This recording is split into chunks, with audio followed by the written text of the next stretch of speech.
നമസ്കാരം. എൻ്റെ പേര് പ്രവീൺ. ഞാനൊരു ഡെബിയൻ ഡെവലപ്പറാണ്. ഇന്ന് നമ്മൾ ഈ സെഷനിലൂടെ കവർ ചെയ്യാൻ പോകുന്നത് സിമ്പിൾ ആയിട്ടുള്ള ഒരു ഡെബിയൻ പാക്കേജ് എങ്ങനെയാണ് ക്രിയേറ്റ് ചെയ്യേണ്ടത് എന്നാണ്. ഇതിന്റെ ട്യൂട്ടോറിയൽ നിങ്ങൾക്ക് wiki.debian.org/simplepackagingtutorial എന്ന URL പോയിട്ട് നിങ്ങൾക്ക് കാണാവുന്നതാണ്. ഇതിനാദ്യമായിട്ട് നമുക്ക് വേണ്ടത് ഡെബിയന്റെ ഒരു അൺസ്റ്റേബിൾ എൻവയോൺമെന്റ് ആണ് വേണ്ടത്. കാരണം നമ്മൾ പുതിയ പാക്കേജുകളെല്ലാം ഡെബിയനിലേക്ക് അപ്ലോഡ് ചെയ്യുന്നത് അല്ലെങ്കിൽ ഡെവലപ്പ് ചെയ്യുന്നതെല്ലാം ഡെബിയൻ അൺസ്റ്റേബിൾ ഡിസ്ട്രിബ്യൂഷൻ അല്ലെങ്കിൽ അൺസ്റ്റേബിൾ ബ്രാഞ്ച് വഴിയാണ്. സാധാരണയായി ഡെബിയന് എപ്പോഴും ഡെബിയന്റെ ഒരു സ്റ്റേബിൾ റിലീസ്, ഡെബിയന്റെ ടെസ്റ്റിംഗ്, ഡെബിയന്റെ അൺസ്റ്റേബിൾ, ഇങ്ങനെ 3 മെയിൻ ആയിട്ടുള്ള ബ്രാഞ്ചുകളാണ് ഉള്ളത്. ഡെബിയൻ സ്റ്റേബിൾ ആണ് യൂഷ്വലി യൂസേഴ്സ് അവരുടെ പ്രൊഡക്ഷൻ സിസ്റ്റംസിൽ ഡെസ്ക്ടോപ്പ്, ലാപ്ടോപ്പ് അല്ലെങ്കിൽ സെർവറുകളെല്ലാം ഉപയോഗിക്കുന്നത്. അതാണ് ഒഫീഷ്യലി സപ്പോർട്ട് ചെയ്യുന്ന വേർഷൻ. പക്ഷെ അതേസമയം തന്നെ ഒരു സ്റ്റേബിൾ റിലീസ് നമ്മൾ ഡെബിയൻ ഒഫീഷ്യലി സപ്പോർട്ട് ചെയ്യുന്ന സമയത്തിന് അടുത്ത സ്റ്റേബിൾ റിലീസിലെ ഡെവലപ്മെന്റും പാരലായിട്ട് നടക്കുന്നുണ്ടാവും. അങ്ങനെ ഡെവലപ്പ് ചെയ്യുന്ന 2 ബ്രാഞ്ചുകളാണ് ഡെബിയൻ ടെസ്റ്റിംഗും ഡെബിയൻ അൺസ്റ്റേബിളും. അതിൽ പുതിയ പാക്കേജുകൾ, പുതിയ ചേഞ്ചസ് എല്ലാം നമ്മൾ ഫസ്റ്റ് ഡെബിയൻ അൺസ്റ്റേബിളിലാണ് നമ്മൾ അപ്ലോഡ് ചെയ്യുന്നത്. അപ്ലോഡ് ചെയ്തതിനു ശേഷം കുറച്ചെല്ലാം ഓട്ടോമാറ്റിക് ടെസ്റ്റിങ്ങുകളും കുറച്ച് മാനുവൽ ടെസ്റ്റിംഗ്. ഉദാഹരണത്തിന് ഞാനിപ്പോൾ ഡെബിയൻ അൺസ്റ്റേബിൾ സിസ്റ്റമാണ് യൂസ് ചെയ്യുന്നത്. അതുപോലെ ഡെബിയൻ അൺസ്റ്റേബിൾ സിസ്റ്റം യൂസ് ചെയ്യുന്ന കുറെ പേരെല്ലാം അത് ഉപയോഗിച്ച് നോക്കി ബഗ്ഗുകളെല്ലാം റിപ്പോർട്ട് ചെയ്യും. അങ്ങനെ കുറച്ച് ഒരു മിനിമൽ ഓട്ടോമേറ്റഡും മാനുവൽ ആയിട്ടുള്ള ടെസ്റ്റിംഗ് എല്ലാം കഴിഞ്ഞ് ബഗ്ഗൊന്നും ഇല്ല, അതായത് റിലീസ് ക്രിട്ടിക്കൽ ബഗ്ഗൊന്നും ഇല്ല എന്നുള്ള അവസരത്തിലാണ് ആ പാക്കേജിനെ നമ്മൾ ടെസ്റ്റിംഗിലേക്ക് നമ്മൾ മൂവ് ചെയ്യുന്നത്. അങ്ങനെ ഡെബിയൻ ടെസ്റ്റിംഗിൽ കുറെ കാലം ആ പാക്കേജ് അവിടെ കിടക്കും. യൂഷ്വലി നമ്മളൊരു 1.5 years 1.5-2 വർഷത്തിന്റെ ഇടയിലാണ് നമ്മൾ പുതിയ സ്റ്റേബിൾ റിലീസ് ഇറക്കുന്നത്. അപ്പൊ അത്രയും സമയം അത് ടെസ്റ്റിംഗിലിരിക്കും. ചിലപ്പോൾ പുതിയ ചേഞ്ചസ് അൺസ്റ്റേബിൾ ആദ്യം വരും, പിന്നീട് അത് ടെസ്റ്റിംഗിലേക്ക് വരും. അങ്ങനെ വന്നുകൊണ്ടേയിരിക്കും. പിന്നെ റിലീസ് ചെയ്യാനാവുന്നതിനടുത്ത് അതെങ്ങനെയാന്ന് വെച്ച് കഴിഞ്ഞാൽ നമ്മൾ അടുത്ത സ്റ്റേബിൾ റിലീസിൽ നമ്മൾ എന്തൊക്കെ ഫീച്ചേഴ്സ് നമ്മൾ ചെയ്യണം എന്ന് നമ്മൾ നേരത്തെ ഒരു സ്റ്റേബിൾ റിലീസ് ആവുമ്പോഴേക്കും അടുത്ത സ്റ്റേബിൾ റിലീസിന്റെ പ്ലാനിങ് സ്റ്റാർട്ട് ചെയ്തിട്ടുണ്ടാവും. എന്തൊക്കെ ഫീച്ചേഴ്സ് നമുക്ക് ഇംപ്ലിമെന്റ് ചെയ്യണം. ഉദാഹരണത്തിന് GCCയുടെ വേർഷൻ 10, ഗ്നോമിന്റെ വേർഷൻ 3.32, ഫയർഫോക്സിന്റെ വേർഷൻ 72, റൂബിയുടെ വേർഷൻ 2.7, ഇങ്ങനെ ഓരോ പാക്കേജിന്റെയും അല്ലെങ്കിൽ ഓരോ കളക്ഷൻ ഓഫ് സോഫ്റ്റ്വെയറിന്റെയും ഏത് വേർഷനാണ് നമ്മൾ അടുത്ത റിലീസിൽ ഇൻക്ലൂഡ് ചെയ്യേണ്ടത് എന്നുള്ളത് ആ ഒരു പ്ലാനിങ് സ്റ്റേജിൽ നമ്മൾ തീരുമാനിക്കും. എന്നിട്ട് ഏതാണ്ട് നമ്മൾ നേരത്തെ നമ്മൾ പ്ലാൻ ചെയ്തിട്ടുള്ള അത്രയും ഫീച്ചേഴ്സ് അല്ലെങ്കിൽ വേർഷൻസ് എല്ലാം ടെസ്റ്റിംഗിൽ ആയി കഴിയുമ്പോൾ നമ്മൾ എന്ത് പറയും, ടെസ്റ്റിങ്ങിനെ നമ്മൾ ഫ്രീസ് ചെയ്തു എന്ന് പറയും. അതായത് അതിനുശേഷം നമ്മൾ ടെസ്റ്റിംഗിലേക്ക് പുതിയ ഫീച്ചേഴ്സ് ഒന്നും ആഡ് ചെയ്യത്തില്ല, പുതിയ വേർഷൻസ് ഒന്നും ആഡ് ചെയ്യത്തില്ല. ആൾറെഡി ടെസ്റ്റിംഗിൽ റിപ്പോർട്ട് ചെയ്തിട്ടുള്ള ബഗ്ഗുകൾ ഫിക്സ് ചെയ്യാനായിട്ടുള്ള സമയമാണിത്. ടെസ്റ്റിംഗ് റിലീസ് ഫ്രീസ് ചെയ്യുന്ന സമയത്ത് യൂഷ്വലി 2 മാസം 3 മാസം ഒക്കെ ആയിരിക്കും. പക്ഷെ ആ ടെസ്റ്റിംഗിലുള്ള എല്ലാ ബഗ്ഗുകളും ഫിക്സ് ചെയ്യുന്നവരെ നമ്മൾ ഫ്രീസ് കണ്ടിന്യൂ ചെയ്യും. അങ്ങനെ എല്ലാ ബഗ്ഗുകളും, എല്ലാ റിലീസ് ക്രിട്ടിക്കൽ ബഗ്ഗുകളും ഫിക്സ് ചെയ്ത് കഴിഞ്ഞാൽ നമ്മൾ സ്റ്റേബിൾ വേർഷനായിട്ട് നമ്മൾ റിലീസ് ചെയ്യും. അപ്പൊ നമ്മൾ ഇങ്ങനെ ഡെവലപ്മെന്റ് ചെയ്യുന്നതായതുകൊണ്ട് നമ്മൾ ഡെബിയന്റെ അൺസ്റ്റേബിൾ ബ്രാഞ്ച് അല്ലെങ്കിൽ അൺസ്റ്റേബിൾ ഡിസ്ട്രിബ്യൂഷൻ ആണ് നമ്മൾ ഇവിടെ ഉപയോഗിക്കാൻ പോകുന്നത്. അപ്പൊ അത് എങ്ങനെയാണ് ഒരു അൺസ്റ്റേബിൾ സിസ്റ്റം സെറ്റപ്പ് ചെയ്യുക എന്നുള്ളതിന് അതിന്റെ ഇൻസ്ട്രക്ഷൻസ് നമ്മളിവിടെ wiki.debian.org/packaging/prerequisites എന്ന് പറയുന്ന വെബ്സൈറ്റിൽ പോയാൽ നിങ്ങൾക്ക് കിട്ടും. ഇതിന്റെ എല്ലാ ലിങ്ക് നമ്മുടെ ടോക്കിന്റെ ഡിസ്ക്രിപ്ഷനകത്തും അതുപോലെ തന്നെ ഈ ടോക്കിനോട് ചേർന്നിട്ടുള്ള ലിങ്ക്സ് ഷെയർ ചെയ്യാനുള്ള എതിർപ്പാടി URL-ലും നിങ്ങൾക്ക് കിട്ടും. ഇവിടെ നമുക്ക് നിങ്ങൾക്ക് ആൾറെഡി ഒരു ഡെബിയൻ സ്റ്റേബിൾ സിസ്റ്റം ഉണ്ടെങ്കിൽ എസ്ച്ച്റൂട്ട് എന്ന് പറയുന്ന ഒരു സോഫ്റ്റ്വെയർ ഉപയോഗിച്ച് നമുക്ക് ഡെബിയൻ അൺസ്റ്റേബിളിന്റെ ഒരു എൻവയോൺമെന്റ് നമുക്ക് പാക്കേജിംഗ് ചെയ്യാനായിട്ട് ഉപയോഗിക്കാം. അതേപോലെ തന്നെ LXC എന്ന് പറയുന്ന കണ്ടെയ്നർ സോഫ്റ്റ്വെയർ ഡോക്കർ ആയിരിക്കും നിങ്ങൾ ചിലപ്പോൾ കൂടുതൽ പരിചിതമായിട്ടുണ്ടാവുക. ഡോക്കർ പോലെ തന്നെയുള്ള വേറൊരു കണ്ടെയ്നർ ടെക്നോളജിയാണ് LXC. ഡോക്കർ അല്ലെങ്കിൽ LXC ഈ രണ്ട് കണ്ടെയ്നർ ടെക്നോളജിയിൽ ഏതെങ്കിലും ഒരെണ്ണം നിങ്ങൾക്ക് യൂസ് ചെയ്യാം. അതല്ലാന്നുണ്ടെങ്കിൽ നിങ്ങൾക്ക് ഒരു വിർച്വൽ മെഷീൻ സെറ്റ് ചെയ്യാം. വിർച്വൽ ബോക്സ് അല്ലെങ്കിൽ വാഗ്രന്റ് ഒക്കെ ഉപയോഗിച്ച് നിങ്ങൾക്ക് ഒരു ഡെബിയൻ അൺസ്റ്റേബിൾ സിസ്റ്റം ക്രിയേറ്റ് ചെയ്യാം. ഈ വർക്ക്ഷോപ്പിൽ അറ്റൻഡ് ചെയ്യുന്നതിന് മുന്നേ നിങ്ങൾക്ക് ഒരു ഡെബിയൻ അൺസ്റ്റേബിൾ സിസ്റ്റം ഉണ്ടായിരിക്കണം. എന്നാൽ മാത്രമേ നിങ്ങൾക്ക് ഞാനിവിടെ പറയുന്ന കാര്യങ്ങൾ ആക്ച്വലി ഹാൻഡ്സ് ഓൺ ആയിട്ട് ചെയ്ത് നോക്കാൻ പറ്റൂ. ഓക്കെ, അപ്പൊ നമ്മുടെ കയ്യിലൊരു ഡെബിയൻ അൺസ്റ്റേബിൾ എൻവയോൺമെന്റ് ഉണ്ട്. ഞാൻ യൂസ് ചെയ്യുന്ന എസ്ച്ച്റൂട്ട് എന്ന് പറയുന്ന ആ ഒരു ടൂളാണ്. നമ്മൾ ഫോളോ ചെയ്യുന്നത് സിമ്പിൾ പാക്കേജിംഗ് ട്യൂട്ടോറിയൽ എന്ന് പറയുന്ന ഒരു ട്യൂട്ടോറിയൽ നമ്മുടെ ഡെബിയൻ വിക്കിയിലുള്ള ഒരു ട്യൂട്ടോറിയലാണ്. അപ്പോൾ ആദ്യമായി ഇപ്പം നമ്മൾ എൻ്റെ ഹോസ്റ്റ് സിസ്റ്റത്തിൽ ഞാൻ ഡെബിയൻ അൺസ്റ്റേബിൾ ആണ്. ഡെബിയൻ അൺസ്റ്റേബിൾ ആയാലും സ്റ്റേബിൾ ആയാലും നമ്മൾ ഡെവലപ്മെന്റ് എൻവയോൺമെന്റിലേക്ക് നമുക്ക് സ്വിച്ച് ചെയ്യണം.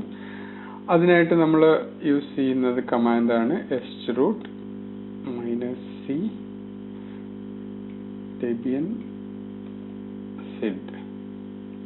ഇത് എങ്ങനെയാണ് ഈ ഒരു eschroot ക്രിയേറ്റ് ചെയ്യുന്നതെന്ന് നമ്മൾ നേരത്തെ കാണിച്ച വിക്കി പേജിൽ അവൈലബിൾ ആണ്. ഇതേപോലെ തന്നെ നിങ്ങൾ ഡോക്കർ ആണ് ഉപയോഗിക്കുന്നതെങ്കിൽ ഡോക്കർ എന്ന് പറഞ്ഞ ആ ഒരു കണ്ടെയ്നറിന്റെ പേരായിരിക്കാം. ഇതേപോലെ തന്നെ LXC ആണെങ്കിൽ അതേപോലെ ആ ഒരു LXCയുടെ കമാൻഡ് ഉപയോഗിച്ച് നിങ്ങൾക്ക് ഡെബിയൻ സിഡ് എന്ന് പറഞ്ഞ എൻവയോൺമെന്റിലേക്ക് നിങ്ങൾക്ക് സ്വിച്ച് ചെയ്യാം. ഇപ്പൊ നിങ്ങൾ ഇത് നോക്കിക്കഴിഞ്ഞാൽ ഇവിടെ ഡെബിയൻ സിഡ് എന്ന് പറഞ്ഞ eschrootലേക്ക് നമ്മൾ സ്വിച്ച് ചെയ്തിട്ടുണ്ട്. അപ്പൊ ഇവിടെ നമ്മൾ ഇപ്പൊ ഡെബിയൻ അൺസ്റ്റേബിൾ അല്ലെങ്കിൽ സിഡ് എന്ന് പറഞ്ഞ കോഡ് നെയിം ആണ്. എപ്പോഴും ഡെബിയൻ അൺസ്റ്റേബിളിന്റെ കോഡ് നെയിം സിഡ് എന്നായിരിക്കും. നമ്മുടെ ടോയ് സ്റ്റോറി എന്ന് പറയുന്ന അനിമേഷൻ സിനിമയിലെ ക്യാരക്ടേഴ്സിന്റെ പേര് വെച്ചാണ് ഡെബിയന്റെ ഓരോ റിലീസിന് നമ്മൾ കോഡ് നെയിംസ് സെറ്റ് ചെയ്യുന്നത്. ഉദാഹരണത്തിന് സിഡ് നമ്മൾ ആൾറെഡി പറഞ്ഞു. എല്ലാ സമയത്തും ഡെബിയൻ അൺസ്റ്റേബിൾ എന്ന് പറയുന്ന ഡിസ്ട്രിബ്യൂഷന് സിഡ് എന്ന് തന്നെ ആയിരിക്കും പേര്. പിന്നെ സ്റ്റേബിൾ റിലീസിന്റെയും ടെസ്റ്റിംഗിന്റെയും പേരുകൾ ഓരോ റിലീസിനും മാറി മാറി വരും. ഇപ്പൊ ഉദാഹരണത്തിന് ഇപ്പോഴുള്ള ഡെബിയന്റെ സ്റ്റേബിൾ റിലീസിന്റെ കോഡ് നെയിം ബസ്റ്റർ എന്നാണ്. അതേപോലെ തന്നെ ടെസ്റ്റിംഗിന്റെ കോഡ് നെയിം ബുൾസൈ എന്നാണ്. ഇനി അടുത്ത സ്റ്റേബിൾ റിലീസ് വരുമ്പോൾ നമ്മൾ ഇപ്പോഴുള്ള ടെസ്റ്റിംഗിനെ സ്റ്റേബിൾ ആയിട്ട് റിലീസ് ചെയ്യുമ്പോൾ അടുത്ത സ്റ്റേബിൾ റിലീസ് ബുൾസൈ എന്ന കോഡ് നെയിമിലായിരിക്കും ഉണ്ടാവുക. അപ്പോൾ പുതിയൊരു ടെസ്റ്റിംഗ് റിലീസ് വരികയും അതിന് വേറൊരു കോഡ് നെയിം നമ്മൾ സ്വീകരിക്കുകയും ചെയ്യും. ഇപ്പൊ നമ്മൾ /etc/debian-release debian-version എന്ന് പറഞ്ഞ് നോക്കിക്കഴിഞ്ഞാൽ നമുക്ക് bullseye/sid എന്നാണ് ഇതിന്റെ വേർഷൻ കാണുന്നത്. ഇനി നമ്മൾ പാക്കേജ് ചെയ്യാനായിട്ട് നമ്മളൊരു ഡയറക്ടറി നമ്മൾ ക്രിയേറ്റ് ചെയ്യാം. ആ ഡയറക്ടറിക്ക് അകത്തായിരിക്കും നമ്മൾ പാക്കേജിങ്ങിന്റെ എല്ലാ കമാൻഡ്സും അല്ലെങ്കിൽ എല്ലാ ഫയൽസും നമ്മൾ സേവ് ചെയ്ത് വെക്കുന്നത്. അപ്പോൾ mkdir പാക്കേജിംഗ്, നിങ്ങൾക്ക് ഇഷ്ടമുള്ള പേര് ഇവിടെ കൊടുക്കാം. ഞാൻ പാക്കേജിംഗ് എന്ന് പറഞ്ഞ ഒരു ഡയറക്ടറിയാണ് ക്രിയേറ്റ് ചെയ്തിരിക്കുന്നത്. ഇനി നമ്മൾ പാക്കേജിംഗ് എന്ന ഡയറക്ടറിയിലേക്ക് സ്വിച്ച് ചെയ്യുന്നു.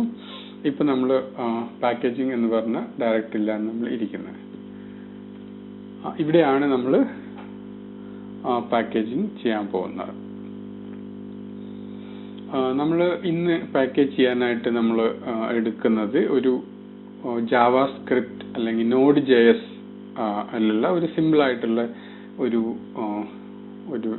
നോഡ് മൊഡ്യൂൾ ആണ് നമ്മൾ പാക്കേജ് ചെയ്യുന്നത്.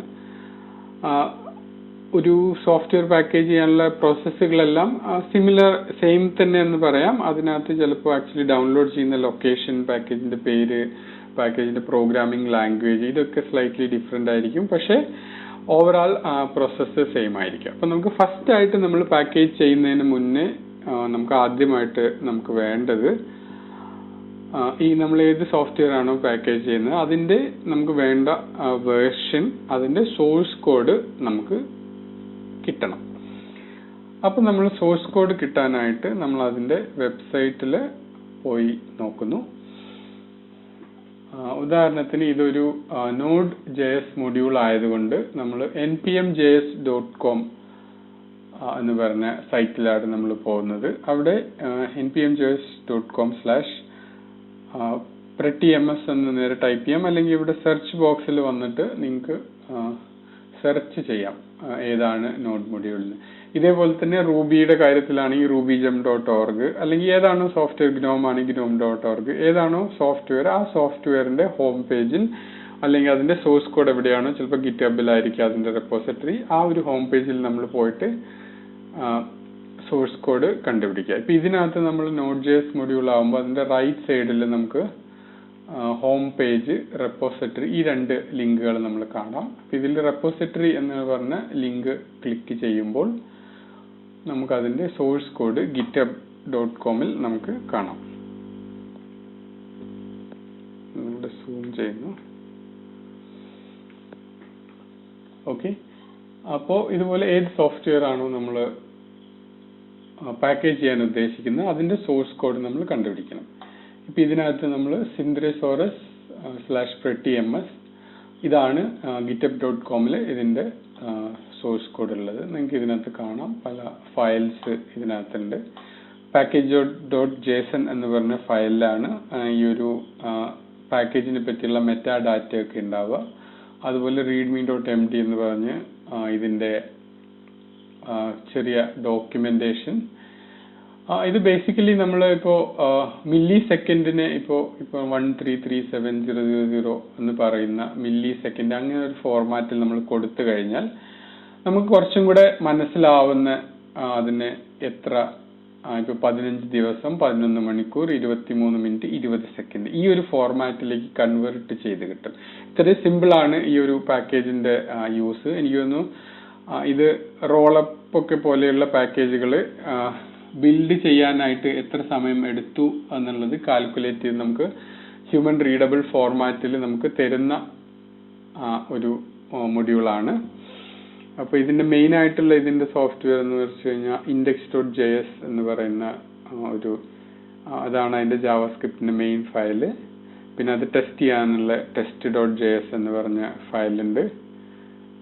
അതുപോലെ അത് ലൈസൻസ് ചെയ്ത് കോപ്പിറൈറ്റ് ലൈസൻസ് ആണ് ഈ സോഫ്റ്റ്വെയർ ഉപയോഗിക്കുന്നത് എന്ന് പറഞ്ഞ ആ ലൈൻ ഉണ്ട്. ഇനി നമ്മൾ ഇതിനകത്ത് ഇതേപോലെ ഗിറ്റബിലാവുമ്പോൾ റൈറ്റ് സൈഡിൽ റിലീസസ് എന്ന് പറഞ്ഞ ഒരു പേജ് കാണും. അത് ഗിറ്റ്ലാബിലായാലും അത് ചിലപ്പോൾ ടാഗ്സ് എന്ന് പറഞ്ഞ പേജ് ആയിരിക്കാം, അല്ലെങ്കിൽ വേറെ ഏതെങ്കിലും വെബ്സൈറ്റ് ആണെങ്കിൽ അതിന്റെ ഹോം പേജിലാണ് ചിലപ്പോൾ ഡൗൺലോഡ് എന്ന് പറഞ്ഞ ലിങ്ക് ആയിരിക്കാം. എവിടെയായാലും നമുക്ക് അവിടെ പോയി സോഴ്സ് കോഡ് നമുക്ക് ഡൗൺലോഡ് ചെയ്യണം. ഇപ്പോൾ ഉദാഹരണത്തിന് ഇവിടെ നമുക്ക് 7.0 എന്ന് പറഞ്ഞ ഇതാണ് ഇതിന്റെ ലേറ്റസ്റ്റ് വേർഷൻ. അപ്പൊ നമ്മൾ ഇനി സോഴ്സ് കോഡ് ഡൗൺലോഡ് ചെയ്യാൻ പോവാണ്.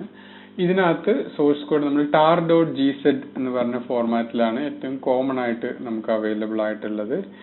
ഇതേപോലെ തന്നെ tar.bz2 എന്ന് പറയുന്ന ഫോർമാറ്റ് ഉണ്ട്, അല്ലെങ്കിൽ tar.xz എന്ന് പറഞ്ഞ ഫോർമാറ്റ് ഉണ്ട്. ഇതെല്ലാം പല ഡിഫറെന്റ് അൽഗോരിതംസ് വെച്ച് ഇത് കംപ്രസ് ചെയ്യുന്നതാണ്. gz എന്ന് പറയുമ്പോൾ അതിന്റെ ഫയൽ സൈസ് gz-ഉം bz2-ഉം കമ്പയർ ചെയ്യുമ്പോൾ എനിക്കൊന്ന് bz2 ആകുമ്പോൾ ഫയൽ സൈസ് കുറയും, പക്ഷെ അത് കംപ്രസ് ചെയ്യാനും ഡീകംപ്രസ് ചെയ്യാനും കൂടുതൽ സമയം എടുക്കും. എന്നാൽ gz ആവുമ്പോൾ പെട്ടെന്ന് കംപ്രഷൻ അൺകംപ്രഷൻ നടക്കും, പക്ഷെ ഫയൽ സൈസ് bz2-നെ അപേക്ഷിച്ച് കുറച്ചും കൂടെ വലുതായിരിക്കും. അപ്പൊ എന്തായാലും നമ്മൾ ഇത് tar.gz ഫയലാണ് നമുക്ക് വേണ്ടത്. അപ്പൊ നമ്മൾ ഇതിന്റെ റൈറ്റ് ക്ലിക്ക് ചെയ്ത് കോപ്പി ലിങ്ക് ലൊക്കേഷൻ എന്ന് പറഞ്ഞിട്ട് ഒരു ഓപ്ഷൻ ഉണ്ട്, അത് നമ്മൾ കോപ്പി ചെയ്യുവാണ്. ഇനി നമ്മൾ നമ്മുടെ ടെർമിനൽ ഡെബിയൻ അൺസ്റ്റേബിൾ സിസ്റ്റത്തിലേക്ക് നമ്മൾ പോകുന്നു. ഇനി ഇതിനകത്ത് നമുക്ക് wget എന്ന് പറഞ്ഞ ഒരു കമാൻഡ് വെച്ച് നമുക്ക് ഏത് സോഫ്റ്റ്വെയർ അല്ലെങ്കിൽ വെബ് പേജുകൾ ഒക്കെ നമുക്ക് ഡൗൺലോഡ് ചെയ്യാൻ പറ്റും. ഇത് wget എന്നുള്ള പാക്കേജ് നിങ്ങൾ ഇൻസ്റ്റാൾ ചെയ്തിട്ടില്ലെങ്കിൽ നിങ്ങൾക്ക് ആദ്യം wget ഇൻസ്റ്റാൾ ചെയ്യണം. apt-get install wget എന്ന് അടിച്ചു കഴിഞ്ഞാൽ ഇത് ഇൻസ്റ്റാൾ ആവും. അപ്പൊ നമ്മൾ ഇത് wget എന്ന് പറഞ്ഞ് നമ്മൾ ഇതിന്റെ സോഴ്സ് കോഡ് നമ്മൾ ഡൗൺലോഡ് ചെയ്തിട്ടുണ്ട്.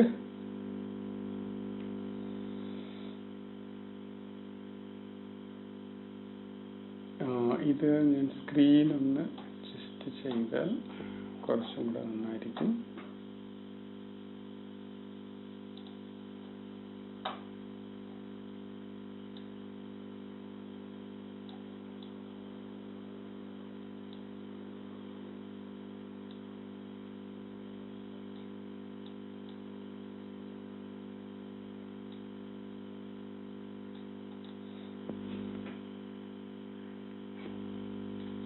ഓക്കെ, നമുക്കിപ്പോൾ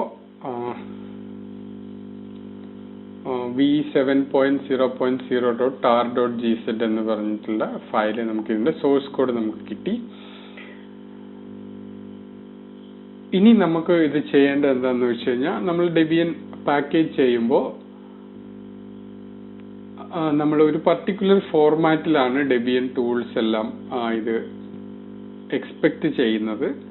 അല്ലെങ്കിൽ നമുക്ക് ഓപ്ഷൻസ് കൊടുത്ത് വേണമെങ്കിൽ ഈ ഒരു ടാർബാൾ തന്നെ കൊടുക്കാം. ഇപ്പൊ നമ്മൾ ചെയ്യുന്നത് ഇതിന്റെ പേര് നമ്മൾ മാറ്റാൻ പോവാണ്. mv കമാൻഡ് ഉപയോഗിച്ച് നമുക്കൊരു ഫയലിന്റെ പേര് നമുക്ക് മാറ്റാം. ഇനി നമ്മൾ പേര് കൊടുക്കേണ്ടത് പാക്കേജ് നെയിം _version.org.tar.gz എന്നാണ്. അത് ഇപ്പൊ tar.bz2 ആണെങ്കിൽ അത് അവിടെ tar.gz പകരം tar.bz2 എന്നുള്ളതാണ്. ഇനി പാക്കേജിന്റെ പേര് എങ്ങനെയാണ് കൊടുക്കുന്നത്? നോർമലി ഒരു യൂസർ എക്സിക്യൂട്ട് ചെയ്യുന്ന ഒരു കമാൻഡ് ലൈൻ ആണ് എങ്കിൽ, ഇപ്പൊ ഉദാഹരണത്തിന് റെയിൽസ് ആണെങ്കിൽ റെയിൽസ് എന്ന് പറഞ്ഞ ഒരു കമാൻഡ് അത് ഷിപ്പ് ചെയ്യുന്നുണ്ടെങ്കിൽ യൂഷ്വലി നമ്മൾ പാക്കേജിന്റെ പേര് റെയിൽസ് എന്നായിരിക്കും. പക്ഷെ അതേസമയം അതൊരു ലൈബ്രറി ആണെങ്കിൽ, ഇപ്പൊ ഉദാഹരണത്തിന് ജാവാസ്ക്രിപ്റ്റ് ലൈബ്രറി ആയിരിക്കാം, അല്ലെങ്കിൽ ജാവ ലൈബ്രറി ആയിരിക്കാം, C++ ലൈബ്രറി ആയിരിക്കാം, അല്ലെങ്കിൽ പൈത്തൺ ലൈബ്രറി ആയിരിക്കാം. അപ്പൊ നമ്മൾ ആ ഒരു ഏത് ഇന്റർപ്രറ്റർ അല്ലെങ്കിൽ ഏത് പ്രോഗ്രാമിംഗ് ലാംഗ്വേജ് ലൈബ്രറിയാണ് അതിന്റെ പേരും കൂടെ ചിലപ്പോൾ പ്രിഫിക്സ് ആയിരിക്കാം, ചിലപ്പോൾ സഫിക്സ് ആയിരിക്കാം. അതൊരു പ്രോഗ്രാമിംഗ് ലാംഗ്വേജിന്റെ പാക്കേജിംഗ് ടീമാണ് അവർ കൺവെൻഷൻ സെറ്റ് ചെയ്യുന്നത്. ഇത് നമ്മൾ Node.js മൊഡ്യൂൾ ആയതുകൊണ്ട് ജാവാസ്ക്രിപ്റ്റ് ടീമിന്റെ കൺവെൻഷൻ എന്ന് വെച്ച് കഴിഞ്ഞാൽ Node.js-നെ ടാർഗറ്റ് ചെയ്യുന്ന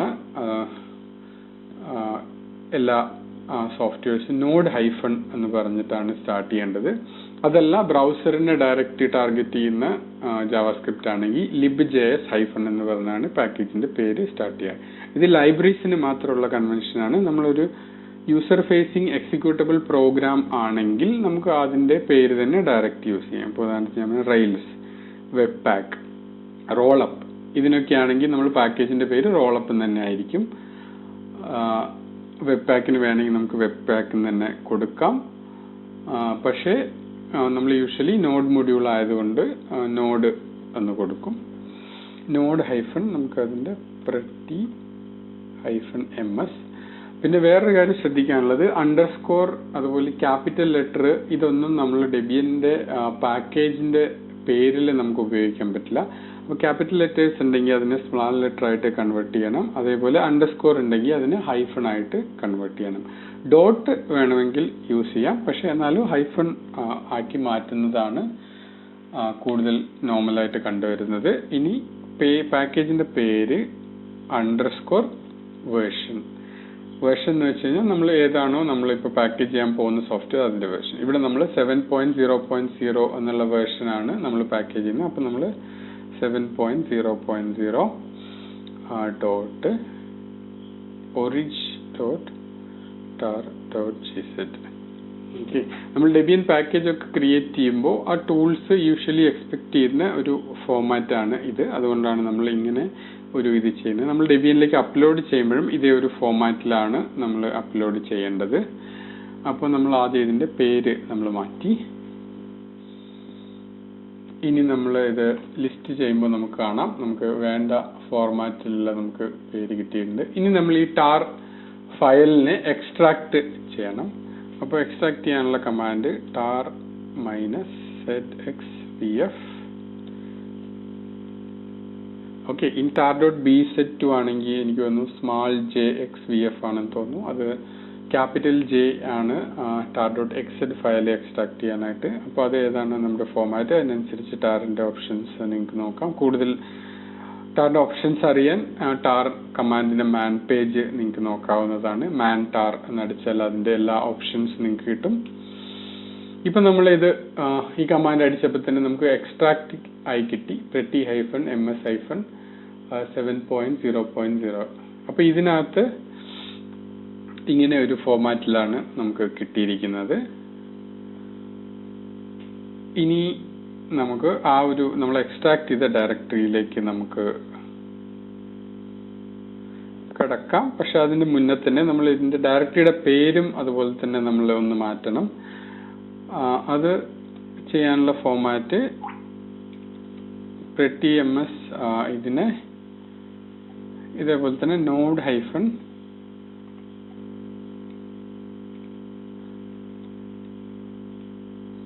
pretty-ms പിന്നെ നമ്മൾ ശ്രദ്ധിക്കേണ്ടത് ഹൈഫൺ വേർഷൻ ആണ്. ഇങ്ങനെയാണ് ഇതിന്റെ ഫോമാറ്റ് ഉള്ളത്. pretty-ms 7.0.0 നമ്മൾ node-pretty-ms 7.0.0 എന്നുള്ള ഒരു ഫോമാറ്റിലേക്ക് അത് മാറ്റി. ഇനി നമ്മൾ node-prettyms 7.0 എന്ന് പറഞ്ഞ ഡയറക്ടറിയിലേക്ക് നമ്മൾ സ്വിച്ച് ചെയ്തു. ഇനി നമ്മൾ ഡെബിയൻ പാക്കേജ് ആയിട്ട് ഈ ഒരു നമുക്കിപ്പോൾ ഒരു സോഴ്സിന് നമ്മൾ എക്സ്ട്രാക്ട് ചെയ്ത ഒരു ഡയറക്ടറി ഉണ്ട്, org.r.gz എന്ന് പറഞ്ഞ അപ്സ്ട്രീമിൽ നമ്മൾ ഡൗൺലോഡ് ചെയ്ത ഡയറക്ടറി നമ്മുടെ കയ്യിലുണ്ട്. ഇനി നമുക്ക് അടുത്തതായിട്ട് നമ്മൾ പാക്കേജ് ചെയ്യാൻ വേണ്ടി നമുക്ക് വേണ്ടത് ഒരു ഡെബിയൻ എന്ന് പറഞ്ഞ ഒരു ഡയറക്ടറിയാണ് വേണ്ടത്. അതിനകത്താണ് എങ്ങനെയാണ് ആ ഡെബ് പാക്കേജ് ക്രിയേറ്റ് ചെയ്യേണ്ടത് എന്നുള്ള ഇൻസ്ട്രക്ഷൻസ് എല്ലാം നമ്മുടെ കയ്യിൽ ഉണ്ടാവുന്നത്. അപ്പോൾ അതിനു വേണ്ടി നമുക്ക് ഉപയോഗിക്കാൻ പോകുന്ന ഒരു ടൂളാണ് debmake. ഓക്കെ, ഈ ഒരു പാക്കേജ് നിങ്ങൾ ഇൻസ്റ്റാൾ നിങ്ങളുടെ സിസ്റ്റത്തിൽ ഇങ്ങനെ ഒരു കമാൻഡ് ഇല്ലെങ്കിൽ debmake എന്ന് പറഞ്ഞ പാക്കേജ് നിങ്ങൾ ഇൻസ്റ്റാൾ ചെയ്യണം. ഇൻസ്റ്റാൾ debmake എൻ്റെ സിസ്റ്റത്തിൽ ആൾറെഡി ഇൻസ്റ്റാൾ ആയി കാണും.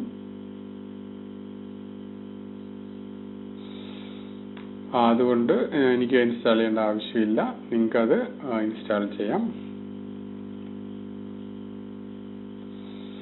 അപ്പോൾ ഇനി ഞാൻ debmake എന്ന കമാൻഡ് അടിക്കുമ്പോൾ ഇത് ഡെബിയൻ പാക്കേജിങ്ങിന് വേണ്ട ഡെബിയൻ എന്ന് പറഞ്ഞ ഡയറക്ടറിയുടെ ഒരു ടെംപ്ലേറ്റ് നമുക്ക് കിട്ടും. അത് കംപ്ലീറ്റ് ആയിട്ടും അത് ഡെബിയൻ പോളിസിക്ക് കംപ്ലൈന്റ് ആയിട്ടുള്ള ഒരു ഫുൾ ഫ്ലെഡ്ജ്ഡ് പാക്കേജ് ആയിരിക്കണം എന്നില്ല. പക്ഷെ നമ്മൾ ഒരു മിനിമൽ ഒരു ടെംപ്ലേറ്റ് ബേസിക് ആയിട്ട് ഒരു ഡെബ് ഫയൽ ക്രിയേറ്റ് ചെയ്യാനുള്ള അത്രയും സാധനങ്ങൾ അതിനകത്ത് നമുക്ക് debmake എന്ന് പറഞ്ഞ ടൂൾ വെച്ചിട്ട് നമുക്ക് കിട്ടും. ഓക്കെ, അപ്പൊ നമുക്ക് debmake അടിച്ചു. ഇനിയിപ്പോൾ നമ്മൾ ഇവിടെ ls എന്ന് അടിക്കുകയാണെങ്കിൽ നമുക്ക് കാണാം ഇവിടെ ഡെബിയൻ എന്ന് പറഞ്ഞ ഒരു ഫോൾഡർ ഇവിടെ ക്രിയേറ്റ് ആയിട്ടുണ്ട്.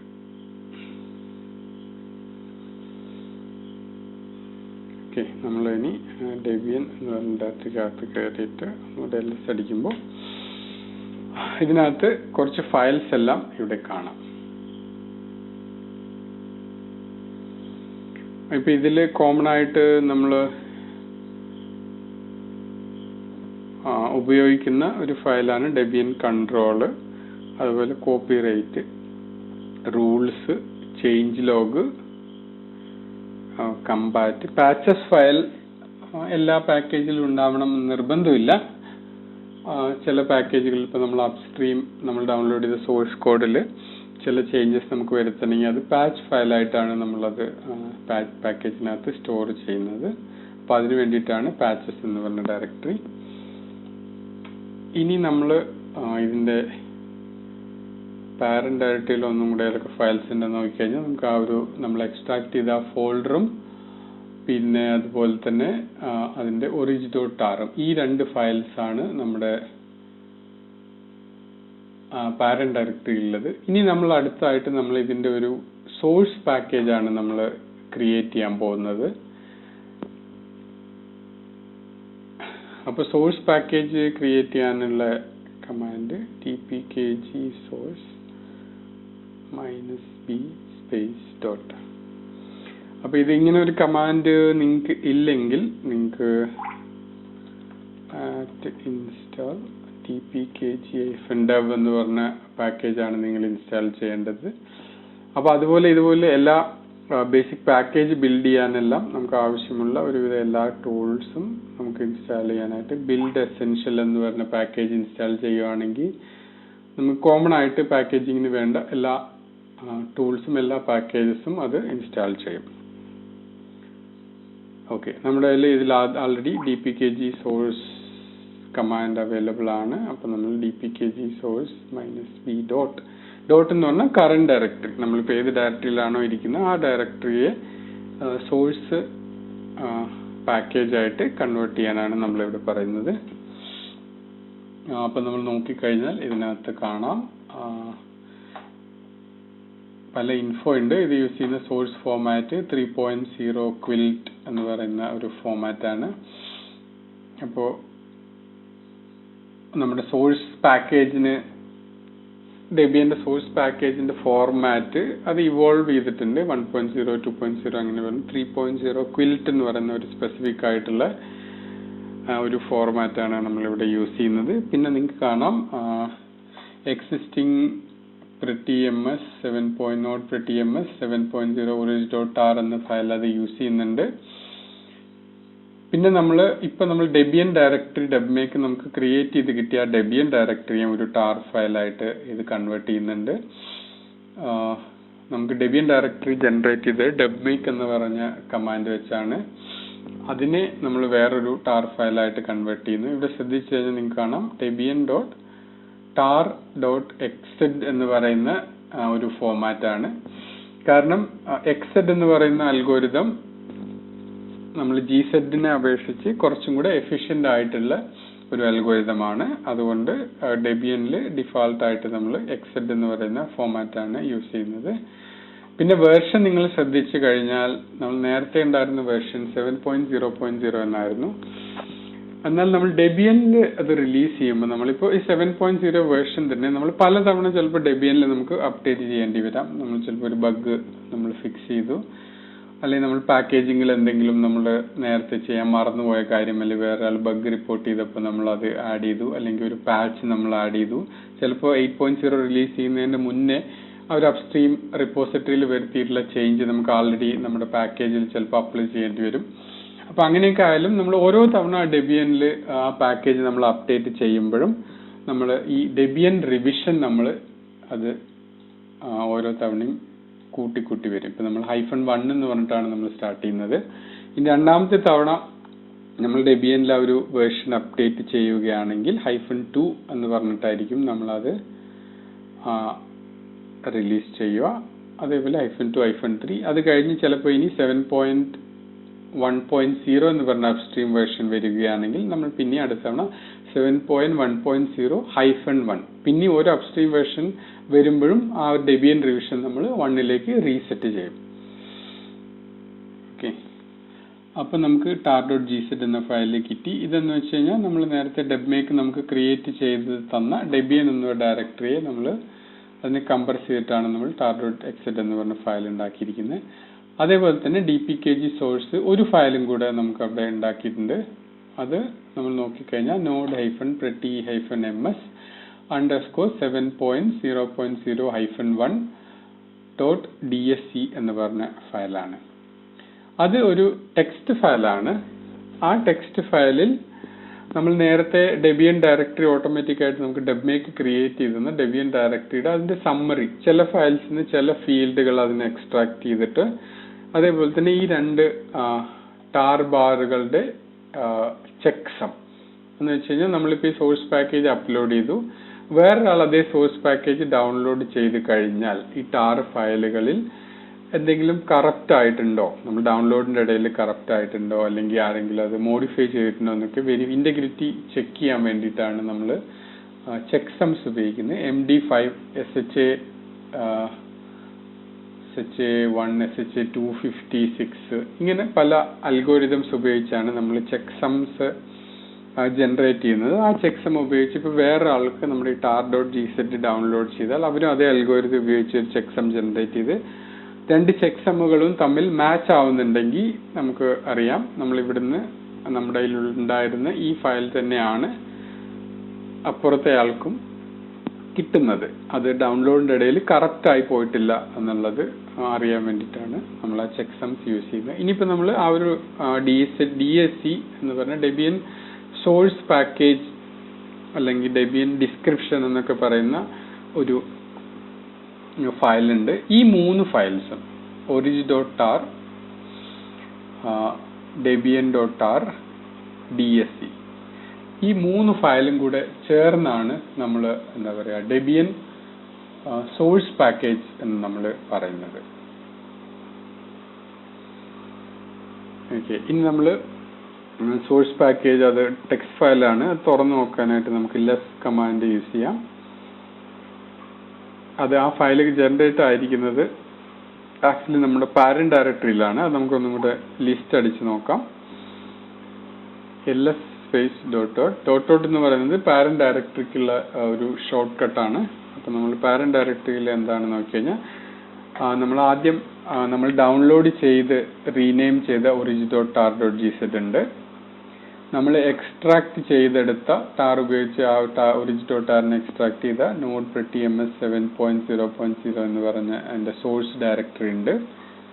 പിന്നെ നമ്മൾ dpkg സോഴ്സ് ഉപയോഗിച്ച് നമുക്ക് നേരത്തെ ഡെബ്മേക്ക് നമുക്ക് ക്രിയേറ്റ് ചെയ്ത് തന്ന ഡെബിയൻ ഫോൾഡറിനെ ഒരു ടാർ ഫയലായിട്ട് അത് കൺവേർട്ട് ചെയ്തിട്ടുണ്ട്. അതിന് പുറമെ dsc എന്ന് പറയുന്ന ഫയലും അത് ജനറേറ്റ് ചെയ്തിട്ടുണ്ട്. അപ്പോൾ ഈ ഒരു ഡയറക്ടറി നോഡ് prettyms 7.0 എന്ന് പറയുന്ന ഡയറക്ടറി നമ്മൾ സോഴ്സ് ഡയറക്ടറി അല്ലെങ്കിൽ സോഴ്സ് പാക്കേജ് ഡയറക്ടറി എന്ന് പറയും. ഈ 3 ഫയൽസും കൂടെ ചേർന്ന് നമ്മൾ ഇതിനെ സോഴ്സ് പാക്കേജ് എന്ന് പറയും. ഓക്കെ, ഇനി നമ്മൾ ഈ dsc എന്ന് പറയുന്ന ഫയൽ തുറന്നു നോക്കാം. ലെസ് എന്ന് പറയുന്ന കമാൻഡ് ആണ്. ഇത് പേജ് ബൈ പേജ് ആയിട്ട് ടെക്സ്റ്റ് ഫയൽസ് എല്ലാം നമുക്ക് ഓപ്പൺ ചെയ്യാൻ പറ്റുന്ന ഒരു കമാൻഡാണ് ലെസ് കമാൻഡ്. അത് നമ്മൾ dsc ഫയൽ അത് പാരന്റ് ഡയറക്ടറിയിലാണ്. അതുകൊണ്ട് ഡോട്ട് നമ്മൾ പ്രിഫിക്സ് ചേർത്തു. ഇത് കൊടുത്തു കഴിഞ്ഞാൽ നമുക്ക് അതിന്റെ ചില നമ്മൾ ഡെബിയൻ ഫോൾഡറിൽ നമ്മൾ ഓരോ ഫീൽഡ് നമ്മൾ ഡീറ്റെയിൽ ആയിട്ട് നമുക്ക് നോക്കാം. പിന്നീട് നമുക്ക് നോക്കാം. ഇപ്പോൾ നമ്മൾ വെറുതെ ഒന്ന് ഓടിച്ച് നോക്കുവാണ്. ഫോർമാറ്റ് എന്ന് പറഞ്ഞാൽ 3.0 ക്വിൽറ്റ്. ഇത് നമ്മൾ dpkg സോഴ്സ് അടിച്ചപ്പോൾ നമ്മൾ അവിടെ കണ്ടു. പിന്നെ സോഴ്സ് പാക്കേജിന്റെ പേര് നോഡ് prettyms, ബൈനറി പാക്കേജിന്റെ പേരും നോഡ് prettyms. നമ്മൾ ഏറ്റവും സിമ്പിൾ ആയിട്ട് പാക്കേജസ് എല്ലാം ചെയ്യുമ്പോൾ സോഴ്സ് പാക്കേജിന്റെയും ബൈനറി പാക്കേജിന്റെയും പേര് സെയിം തന്നെ ആയിരിക്കും. ഇപ്പൊ ചില സമയത്ത് ഇപ്പൊ നമ്മൾ നേരത്തെ വെബ് പാക്ക് റോളപ്പിന്റെ കേസ് പറഞ്ഞു. അപ്പോൾ ഒരു നോഡ് മൊഡ്യൂൾ ആയതുകൊണ്ട് node-webpack എന്ന് പറഞ്ഞ് നമ്മൾ സോഴ്സ് പാക്കേജിന് പേരിടുന്നു. പക്ഷെ ബൈനറി ഒരു ഡയറക്റ്റ് വെബ് പാക്ക് എന്ന് പറഞ്ഞ ഒരു യൂസർ ഫേസിംഗ് കമാൻഡ് ആയതുകൊണ്ട് നമുക്ക് ബൈനറിയുടെ പേര് വേണമെങ്കിൽ വെറും വെബ് പാക്ക് എന്നിടാം. നോഡ് വെബ് പാക്ക് എന്ന് ഇടണം നിർബന്ധമില്ല. ഓക്കെ, അതുപോലെ തന്നെ റോളപ്പ് ആവുമ്പോൾ നമ്മൾ വെറുതെ റോളപ്പ് എന്ന് പറഞ്ഞ് അതിന്റെ ബൈനറി പാക്കേജിന്റെ പേരിടാം. പക്ഷെ മോസ്റ്റ് കോമൺ ആയിട്ട് സിമ്പിൾ ലൈബ്രറീസ് മാത്രം ആവുമ്പോൾ സോഴ്സ് പാക്കേജിന്റെ പേരും ബൈനറി പാക്കേജിന്റെ പേരും സെയിം ആയിരിക്കും. ഇനി ഒരേ സോഴ്സ് പാക്കേജിൽ നിന്ന് ചിലപ്പോൾ ഒന്നിലധികം ബൈനറി പാക്കേജും നമുക്ക് വേണമെങ്കിൽ ക്രിയേറ്റ് ചെയ്യാം. ഒരു സോഴ്സ് പാക്കേജിന്റെ കൂടെ ഒരു ബൈനറി പാക്കേജ് തന്നെ ആവണം നിർബന്ധമില്ല. അങ്ങനെയാണ് ബൈനറീസിന്റെ എല്ലാം ലിസ്റ്റ് ഇവിടെ കാണും. പിന്നെ നമ്മൾ ഇതിനകത്ത് കാണുന്ന ആർക്കിടെക്ചർ എനി. ഓക്കെ, ഇത് ഏത് ആർക്കിടെക്ചറിലും ഇത് ബിൽഡ് ചെയ്യാം എന്നുള്ള ഒരു ഇൻസ്ട്രക്ഷൻ ആണ് ഇവിടെ. ഇപ്പൊ ഡെബിയൻ സപ്പോർട്ട് ചെയ്യുന്ന പല ആർക്കിടെക്ചേഴ്സ് ഉണ്ട്. ഇന്റലിന്റെ 32-bit 64-bit ഇങ്ങനെ ആം, സ്പാർക്ക്, മിപ്സ് ഇങ്ങനെ പല ആർക്കിടെക്ചേഴ്സ് ഉണ്ട്. അപ്പൊ ഇത് ഏത് ആർക്കിടെക്ചറും ആവാം. പക്ഷെ ആക്ച്വലി ഇത് പ്യുവർ ജാവാസ്ക്രിപ്റ്റ് ആയതുകൊണ്ട് ഇത് എല്ലാ ആർക്കിടെക്ചറിലും ഒരേ ഫയൽസ് തന്നെ വർക്ക് ചെയ്യുന്നതാണ്. അപ്പൊ ഓൾ എന്നാണ് ആക്ച്വലി വേണ്ടത്. പക്ഷെ ഡെബ്മേക്കിന് അത്ര ഇന്റലിജന്റ് ആയിട്ട് ഇത് ഡിറ്റക്ട് ചെയ്യാനുള്ള സംവിധാനം ഇല്ലാത്തതുകൊണ്ട് ഡിഫാൾട്ട് ആയിട്ട് അത് എനി എന്നാണ് സെലക്ട് ചെയ്യുന്നത്. പിന്നെ നമുക്ക് കാണാം വേർഷൻ ഇവിടെ ഉണ്ട്. പിന്നെ നിങ്ങൾക്ക് ഇവിടെ മെയിൻറ്റെയിനർ എന്ന് പറഞ്ഞൊരു ഫീൽഡ് ഇവിടെ കാണുന്നുണ്ട്. ഇത് പക്ഷെ നിങ്ങൾക്ക് ഇവിടെ നിങ്ങളുടെ പേരും ഇമെയിൽ അഡ്രസ്സും തന്നെ കറക്റ്റ് ആയിട്ട് വരണമെന്നില്ല. അത് ഡിഫാൾട്ട് ആയിട്ട് ചിലപ്പോൾ നിങ്ങളുടെ യൂസർ നെയിമും അതിനകത്തുള്ള സിസ്റ്റത്തിന്റെ ഹോസ്റ്റ് നെയിമും ഒക്കെ ആയിട്ടായിരിക്കും ഇവിടെ വരുന്നത്. അത് നിങ്ങൾക്ക് എങ്ങനെയാണ് എഡിറ്റ് ചെയ്ത് മാറ്റുക എന്നുള്ളത് നമുക്ക് നോക്കാം. പിന്നെ ഹോം പേജ് അതുപോലെ തന്നെ ഇവിടെ insert upstream URL if relevant അത് നമുക്ക് പിന്നീട് നോക്കാം എങ്ങനെയാണ് ഇത് ആഡ് ചെയ്യുന്നത്. പിന്നെ സ്റ്റാൻഡേർഡ്സ് വേർഷൻ എന്ന് പറയുന്ന ഒരു ഫീൽഡ് ഉണ്ട്. ഇതാണ് നമ്മുടെ പാക്കേജ് ഏത് ഡെബിയൻ പോളിസിയുടെ ഏത് വേർഷനാണ് അത് ഫോളോ ചെയ്യുന്നത് എന്നറിയാനാണ്. എപ്പോഴും നമ്മൾ ലേറ്റസ്റ്റ് ആയിട്ടുള്ള റിലീസ് ചെയ്തിട്ടുള്ള ഡെബിയൻ പോളിസി ആയിരിക്കണം നമ്മൾ ഉപയോഗിക്കുന്നത്. അപ്പൊ ഇത് ഡെബിയൻ പോളിസിയുടെ വേർഷനാണ്. നമ്മൾ ആപ്റ്റ് പോളിസി ഡെബിയൻ പോളിസി എന്നിട്ട് കഴിഞ്ഞാൽ അതായത് ഡെബിയൻ പോളിസി എന്ന് പറയുന്ന പാക്കേജിന്റെ വേർഷൻ ഏതാണോ അതാണ് നമ്മൾ അവിടെ ഇടുന്നത്. അതിൽ നമ്മൾ ആ ഫസ്റ്റ് 3 ഡിജിറ്റ്സ് മാത്രമേ നമ്മൾ എടുക്കാറുള്ളൂ. അപ്പം നിങ്ങൾക്ക് കാണാം 4.5.0 എന്നുള്ളതാണ് ലേറ്റസ്റ്റ് ഡെബിയൻ പോളിസിയുടെ വേർഷൻ. പക്ഷെ ഡെബ്മേക്ക് ഡിഫാൾട്ടായിട്ട് ഡെബ്മേക്ക് ആ ഒരു വേർഷൻ റിലീസ് ചെയ്ത സമയത്ത് 4.1.4 ആയിരുന്നിരിക്കാം ലേറ്റസ്റ്റ് വേർഷൻ. അപ്പോൾ അതുകൊണ്ട് ഡെബ്മേക്ക് 4.1.4 എന്ന് എഴുതിയിട്ടുണ്ട്. ഇനി ചിലപ്പോൾ ഡെബ്മേക്കിന്റെ പുതിയൊരു വേർഷൻ റിലീസ് ചെയ്യുവാണെങ്കിൽ അവരപ്പോൾ അന്ന് ലേറ്റസ്റ്റ് ഏതാണോ അതിനനുസരിച്ച് അത് ഡിഫാൾട്ട് മാറ്റും. പക്ഷെ നമ്മൾ പാക്കേജ് അപ്ലോഡ് ചെയ്യുന്നതിന് മുന്നേ ഏതാണോ ലേറ്റസ്റ്റ് വേർഷൻ ആ വേർഷൻ നമ്മൾ യൂസ് ചെയ്യണം. അപ്പോൾ നമ്മൾ സ്റ്റാൻഡേർഡ്സ് വേർഷന് ഇത് 4.5.0 ആണ് നമ്മൾ യൂസ് ചെയ്യേണ്ടത്. അത് നമ്മൾ പിന്നീട് എഡിറ്റ് ചെയ്യാനായിട്ട് നമ്മൾ നോക്കും. പിന്നെ ഡെബ് ഹെൽപ്പർ എന്ന് പറയുന്ന ഒരു ടൂൾ വെച്ചാണ് നമ്മൾ ഡെബിയൻ പാക്കേജസ് എല്ലാം ക്രിയേറ്റ് ചെയ്യുന്നത്. അപ്പോൾ അത് ഉപയോഗിച്ചിരിക്കുന്ന അതുപോലെ ഇതിൽ ചിലപ്പോൾ വേറെ അധികം പല പാക്കേജുകൾ നമ്മൾ ബിൽഡ് ഡിപ്പെൻഡ്സിൽ നമ്മൾ ഉപയോഗിക്കുന്നുണ്ടാവും. ബിൽഡ് ഡിപ്പെൻഡ്സ് എന്ന് പറഞ്ഞാൽ ഏതൊക്കെ പാക്കേജുകളാണോ നമ്മുടെ ഈ പർട്ടിക്കുലർ പാക്കേജ് ബിൽഡ് ചെയ്യാനായിട്ട് ആവശ്യമുള്ളത് ആ പാക്കേജുകളുടെ എല്ലാം ഒരു ലിസ്റ്റാണ് ഇവിടെ കൊടുക്കുന്നത്. ഇപ്പോൾ ഉദാഹരണത്തിന് നമ്മളിത് ഒരു ജാവാസ്ക്രിപ്റ്റ് പ്യുവർ ലൈബ്രറി ആയതുകൊണ്ട് ഇത് കമ്പൈൽ ചെയ്യേണ്ട ആവശ്യമൊന്നുമില്ല.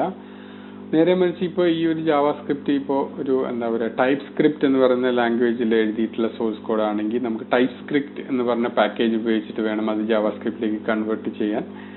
അതേപോലെ തന്നെ ഇത് ECMA സ്ക്രിപ്റ്റ് 6 അല്ലെങ്കിൽ നമ്മൾ എന്താ പറയുക പുതിയ വേർഷൻ ജാവാസ്ക്രിപ്റ്റ് ആണെങ്കിൽ ബാബേൽ എന്ന് പറഞ്ഞ ഒരു ടൂൾ വെച്ചിട്ടാണ് അത് നമ്മൾ ബ്രൗസറിലൊക്കെ റൺ ചെയ്യുന്ന അല്ലെങ്കിൽ Node.js കമ്പാറ്റബിൾ ആയിട്ടുള്ള ജാവാസ്ക്രിപ്റ്റായി മാറ്റുന്നത്. അപ്പോൾ ആ ബാബേൽ ഇവിടെ നമുക്ക് ബിൽഡ് ഡിപ്പെൻഡൻസിയിൽ ആഡ് ചെയ്യേണ്ടി വരും. നേരെ അതുപോലെ C++ പ്രോഗ്രാംസ് ആണെങ്കിൽ നമുക്ക് GCC, G++ ഇതൊക്കെ ബിൽഡ് ഡിപ്പെൻഡൻസി ആഡ് ചെയ്യേണ്ടി വരും.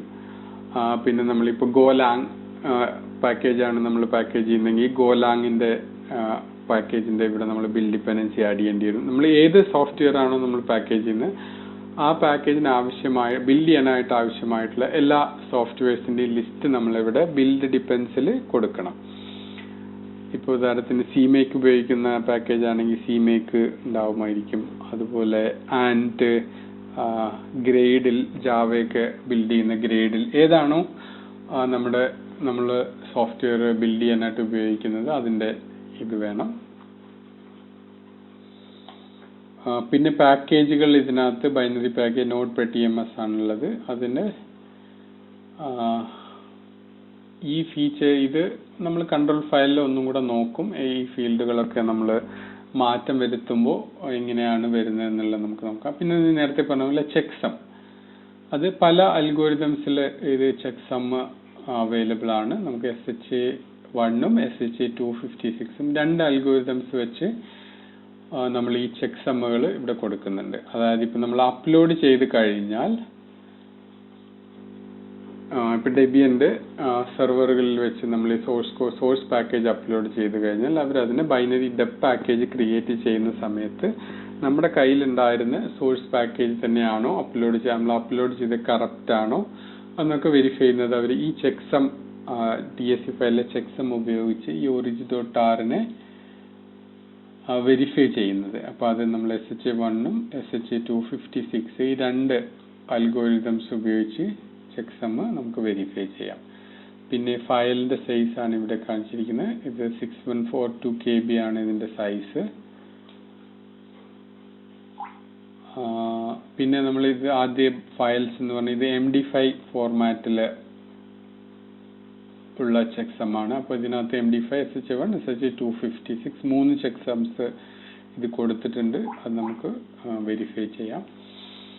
അപ്പോൾ ഇതാണ് ഇതിന്റെ DSC ഫയൽ. അപ്പോൾ നമുക്ക് ഡെബിയന്റെ ഇപ്പൊ നമുക്ക് സോഴ്സ് പാക്കേജ് നമുക്ക് കിട്ടി.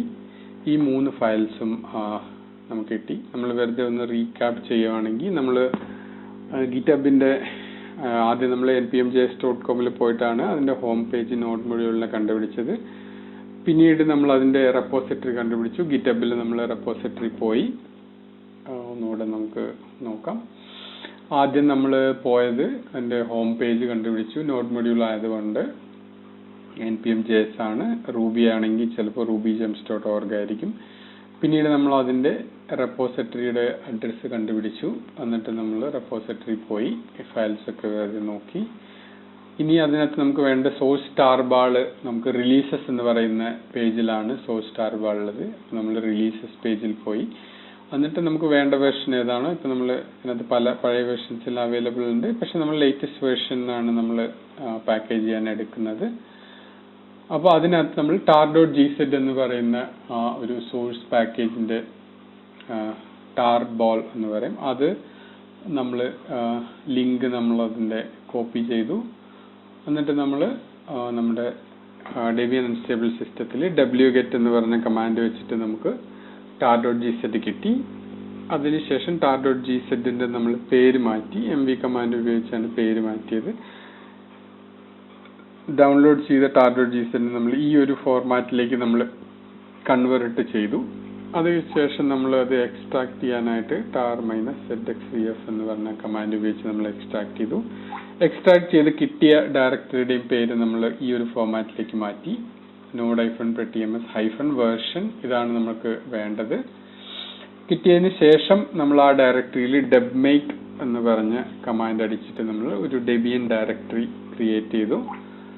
ഡെബിയൻ ഡയറക്ടറി കിട്ടിയതിന് ശേഷം നമ്മൾ dpkg source -b dot എന്ന് പറഞ്ഞിട്ട് നമ്മൾ ആ ഡെബിയൻ ഡയറക്ടറിയെ debian.tar.gz എന്ന് പറഞ്ഞ ഒരു ടാർബാൾ ആയിട്ട് കൺവേർട്ട് ചെയ്തു. അതേപോലെ തന്നെ ഈ രണ്ട് ഫയൽസിന്റെയും ചെക്ക് സമ്മും അതേപോലെ ഡെബിയൻ ഡയറക്ടറിയിലെ ചില ഇമ്പോർട്ടന്റ് ആയിട്ടുള്ള ഫീൽഡ്സ് എടുത്തിട്ട് dsc എന്ന് പറഞ്ഞിട്ടുള്ള ആ ഒരു ഡെബിയൻ സോഴ്സ് പാക്കേജിന്റെ ഡിസ്ക്രിപ്ഷൻ ഫയലായിട്ട് അത് ക്രിയേറ്റ് ചെയ്തു.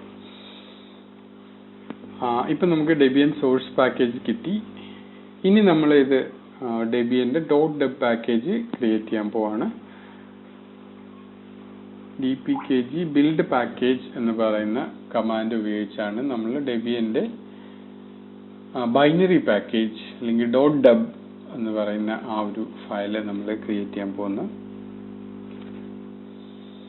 ഇപ്പൊ dpkg build package എന്ന് അടിക്കുമ്പോൾ നമുക്ക് കാണാം dpkg deb building package node-pretms in node-pretms 7.0.0-1 amd64.deb. ഇപ്പൊ നമുക്ക് ഇങ്ങനെ ഒരു ഡെബ് ഫയൽ അത് കിട്ടിയിട്ടുണ്ട്. പിന്നെ അതിന് കൂടെ തന്നെ നമുക്ക് നോക്കിക്കഴിഞ്ഞാൽ ഒരു .changes എന്ന് പറഞ്ഞ ഒരു ഫയലും കൂടെ നമുക്ക് കാണാം. ഈ ചേഞ്ചസ് ഫയൽ dsc ഫയൽ പോലെ തന്നെയാണ്. അതിനകത്ത് ഈ ബൈനറി പാക്കേജും കൂടെ ഉൾപ്പെടുത്തിയിട്ട് നമ്മുടെ മുഴുവൻ പാക്കേജിന്റെയും ചെക്ക് സമ്മുകളും അതുപോലെ മൊത്തത്തിൽ പാക്കേജിന്റെ കുറച്ച് സമ്മറി ആണ് നമ്മൾ ചേഞ്ചസ് എന്ന് പറഞ്ഞ ഫയലിൽ കാണുന്നത്. അപ്പൊ ഇതിനകത്ത് നമ്മൾ നോക്കിക്കഴിഞ്ഞാൽ ഡിസ്ട്രിബ്യൂഷൻ അൺറിലീസ്ഡ് ഉണ്ട്, urgency low, maintainer changed by description, change log എന്ന് പറഞ്ഞിട്ട് നമ്മൾ ഓരോ വേർഷനിൽ എന്താണോ ചേഞ്ച് ചെയ്തിട്ടുള്ളത് അത് നമ്മൾ ഇതെല്ലാം കുറച്ച് ഡീറ്റെയിൽ ആയിട്ട് നമ്മൾ കാണും. ഇപ്പൊ തൽക്കാലം ഒന്ന് ഓടിച്ചു വിടുകയാണ്. നേരത്തെ പറഞ്ഞ പോലെ തന്നെ dsc ഫയലിന്റെ ഒരു ചെക്ക് സം ഇവിടെ ഉണ്ട്, org.rന്റെ ചെക്ക് സം ഉണ്ട്, debian.rന്റെ ചെക്ക് സം ഉണ്ട്. അത് കൂടാതെ build info എന്ന് പറഞ്ഞ ഒരു ഫയലും .deb എന്ന് പറഞ്ഞ ഫയലും പുതിയതായിട്ടുണ്ട്.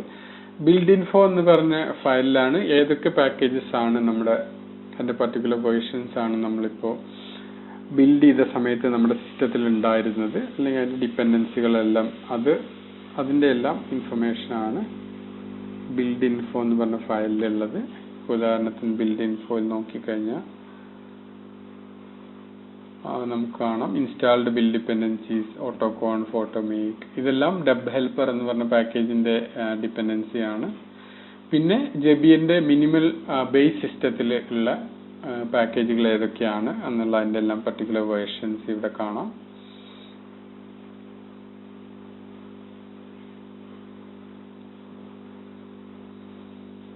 പിന്നീട് എപ്പോഴെങ്കിലും നമുക്ക് ഇതേ എക്സാക്ട് വേർഷൻസ് ഉപയോഗിച്ച് ബിൽഡ് ചെയ്ത് നോക്കണമെങ്കിൽ അതിനായിട്ടുള്ള ഒരു യൂസ്ഫുൾ ആയിട്ടുള്ള ഒരു സംഗതിയാണ് ഇത്. ഏതൊക്കെ പാക്കേജുകളുടെ സിസ്റ്റത്തിലുള്ള പാക്കേജുകളുടെ വേർഷൻ നമ്മൾ ഉപയോഗിച്ചത്. അപ്പൊ നമുക്ക് ഇപ്പൊ നമ്മൾ ഡോട്ട് ഡോട്ട് എന്ന് പാരന്റ് ഡയറക്ടറിയിൽ നോക്കിക്കഴിഞ്ഞാൽ നമുക്ക് കാണാം പുതിയതായിട്ട് ഈ ഒരു ബിൽഡ് ഇൻഫോ എന്ന് പറഞ്ഞ ഒരു ഫയല് ക്രിയേറ്റ് ആയിട്ടുണ്ട്. ചേഞ്ചസ് എന്ന് പറഞ്ഞ ഒരു ഫയല് ക്രിയേറ്റ് ആയിട്ടുണ്ട്. .deb എന്ന് പറഞ്ഞ ഫയലും ക്രിയേറ്റ് ആയിട്ടുണ്ട്. അപ്പോൾ നമുക്ക് ആക്ച്വലി ഒരു ഡെബ് ഫയൽ കിട്ടി. ഇത് പെർഫെക്റ്റ് ആയിരിക്കണം എന്നൊന്നുമില്ല, പക്ഷേ ഡെബ് ഫയൽ ക്രിയേറ്റ് ചെയ്യാനുള്ള ഒരു കംപ്ലീറ്റ് പ്രോസസ്സ് ഇപ്പം നമ്മൾ ഫോളോ ചെയ്തു. ഇനി നമുക്ക് അടുത്തതായിട്ട് നമുക്ക് ചെയ്യാനുള്ളത് ഈ ഡെബ് പാക്കേജ് ഇപ്പോൾ ഡെബ് മേക്കിന് അതിന് പറ്റാവുന്ന അത്ര രീതിയിൽ ഓട്ടോമാറ്റിക് ആയിട്ട് അതിന് കണ്ടുപിടിക്കാൻ പറ്റിയ പല കാര്യങ്ങളും അത് ഡെബിയൻ ഫോൾഡറിൽ ആഡ് ചെയ്തു. പക്ഷേ എല്ലാ കാര്യങ്ങളൊന്നും അതിന് കണ്ടുപിടിക്കാൻ പറ്റിയിട്ടില്ല. കാരണം അത് ജനറിക് ആയിട്ടൊരു ടെംപ്ലേറ്റ്, നമുക്ക് ബേസിക് ഒരു മിനിമം ഒരു ഡെബ് പാക്കേജ് ക്രിയേറ്റ് ചെയ്യാനുള്ള ടെംപ്ലേറ്റ് മാത്രം ചെയ്യാനേ അതിന് പറ്റുകയുള്ളൂ. അപ്പോൾ ഇനി നമുക്ക് ഇതിനകത്ത് ഓരോരോ കാര്യങ്ങൾ നമുക്ക് ചെയ്തു നോക്കാം. ഇപ്പോൾ ഇനി നമുക്ക് ഈ ഒരു പാക്കേജ് നമുക്ക് ഡെബ് ഫയൽ തുറന്നു നോക്കാം, ഇതിൽ എന്തെങ്കിലും ഉണ്ടോ. അപ്പൊ അതിനായിട്ട് നമുക്ക്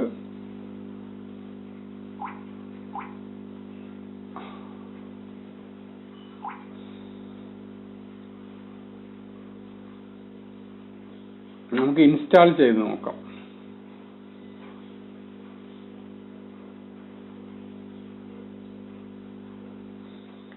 ഒരു ഡെബ് പാക്കേജ് ഇൻസ്റ്റാൾ ചെയ്യാനായിട്ട് നമ്മൾ യൂസ് ചെയ്യുന്ന ഒരു കമാൻഡാണ് dpkg-i. എന്നിട്ട് നമ്മളത് അതിന്റെ പാത്ത് കൊടുക്കണം. ഇത് പാരന്റ് ഡയറക്ടറിയിൽ ജനറേറ്റ് ചെയ്തതായതുകൊണ്ട് നമ്മൾ ഡോട്ട് ഡോട്ടും കൂടെ കൊടുക്കണം.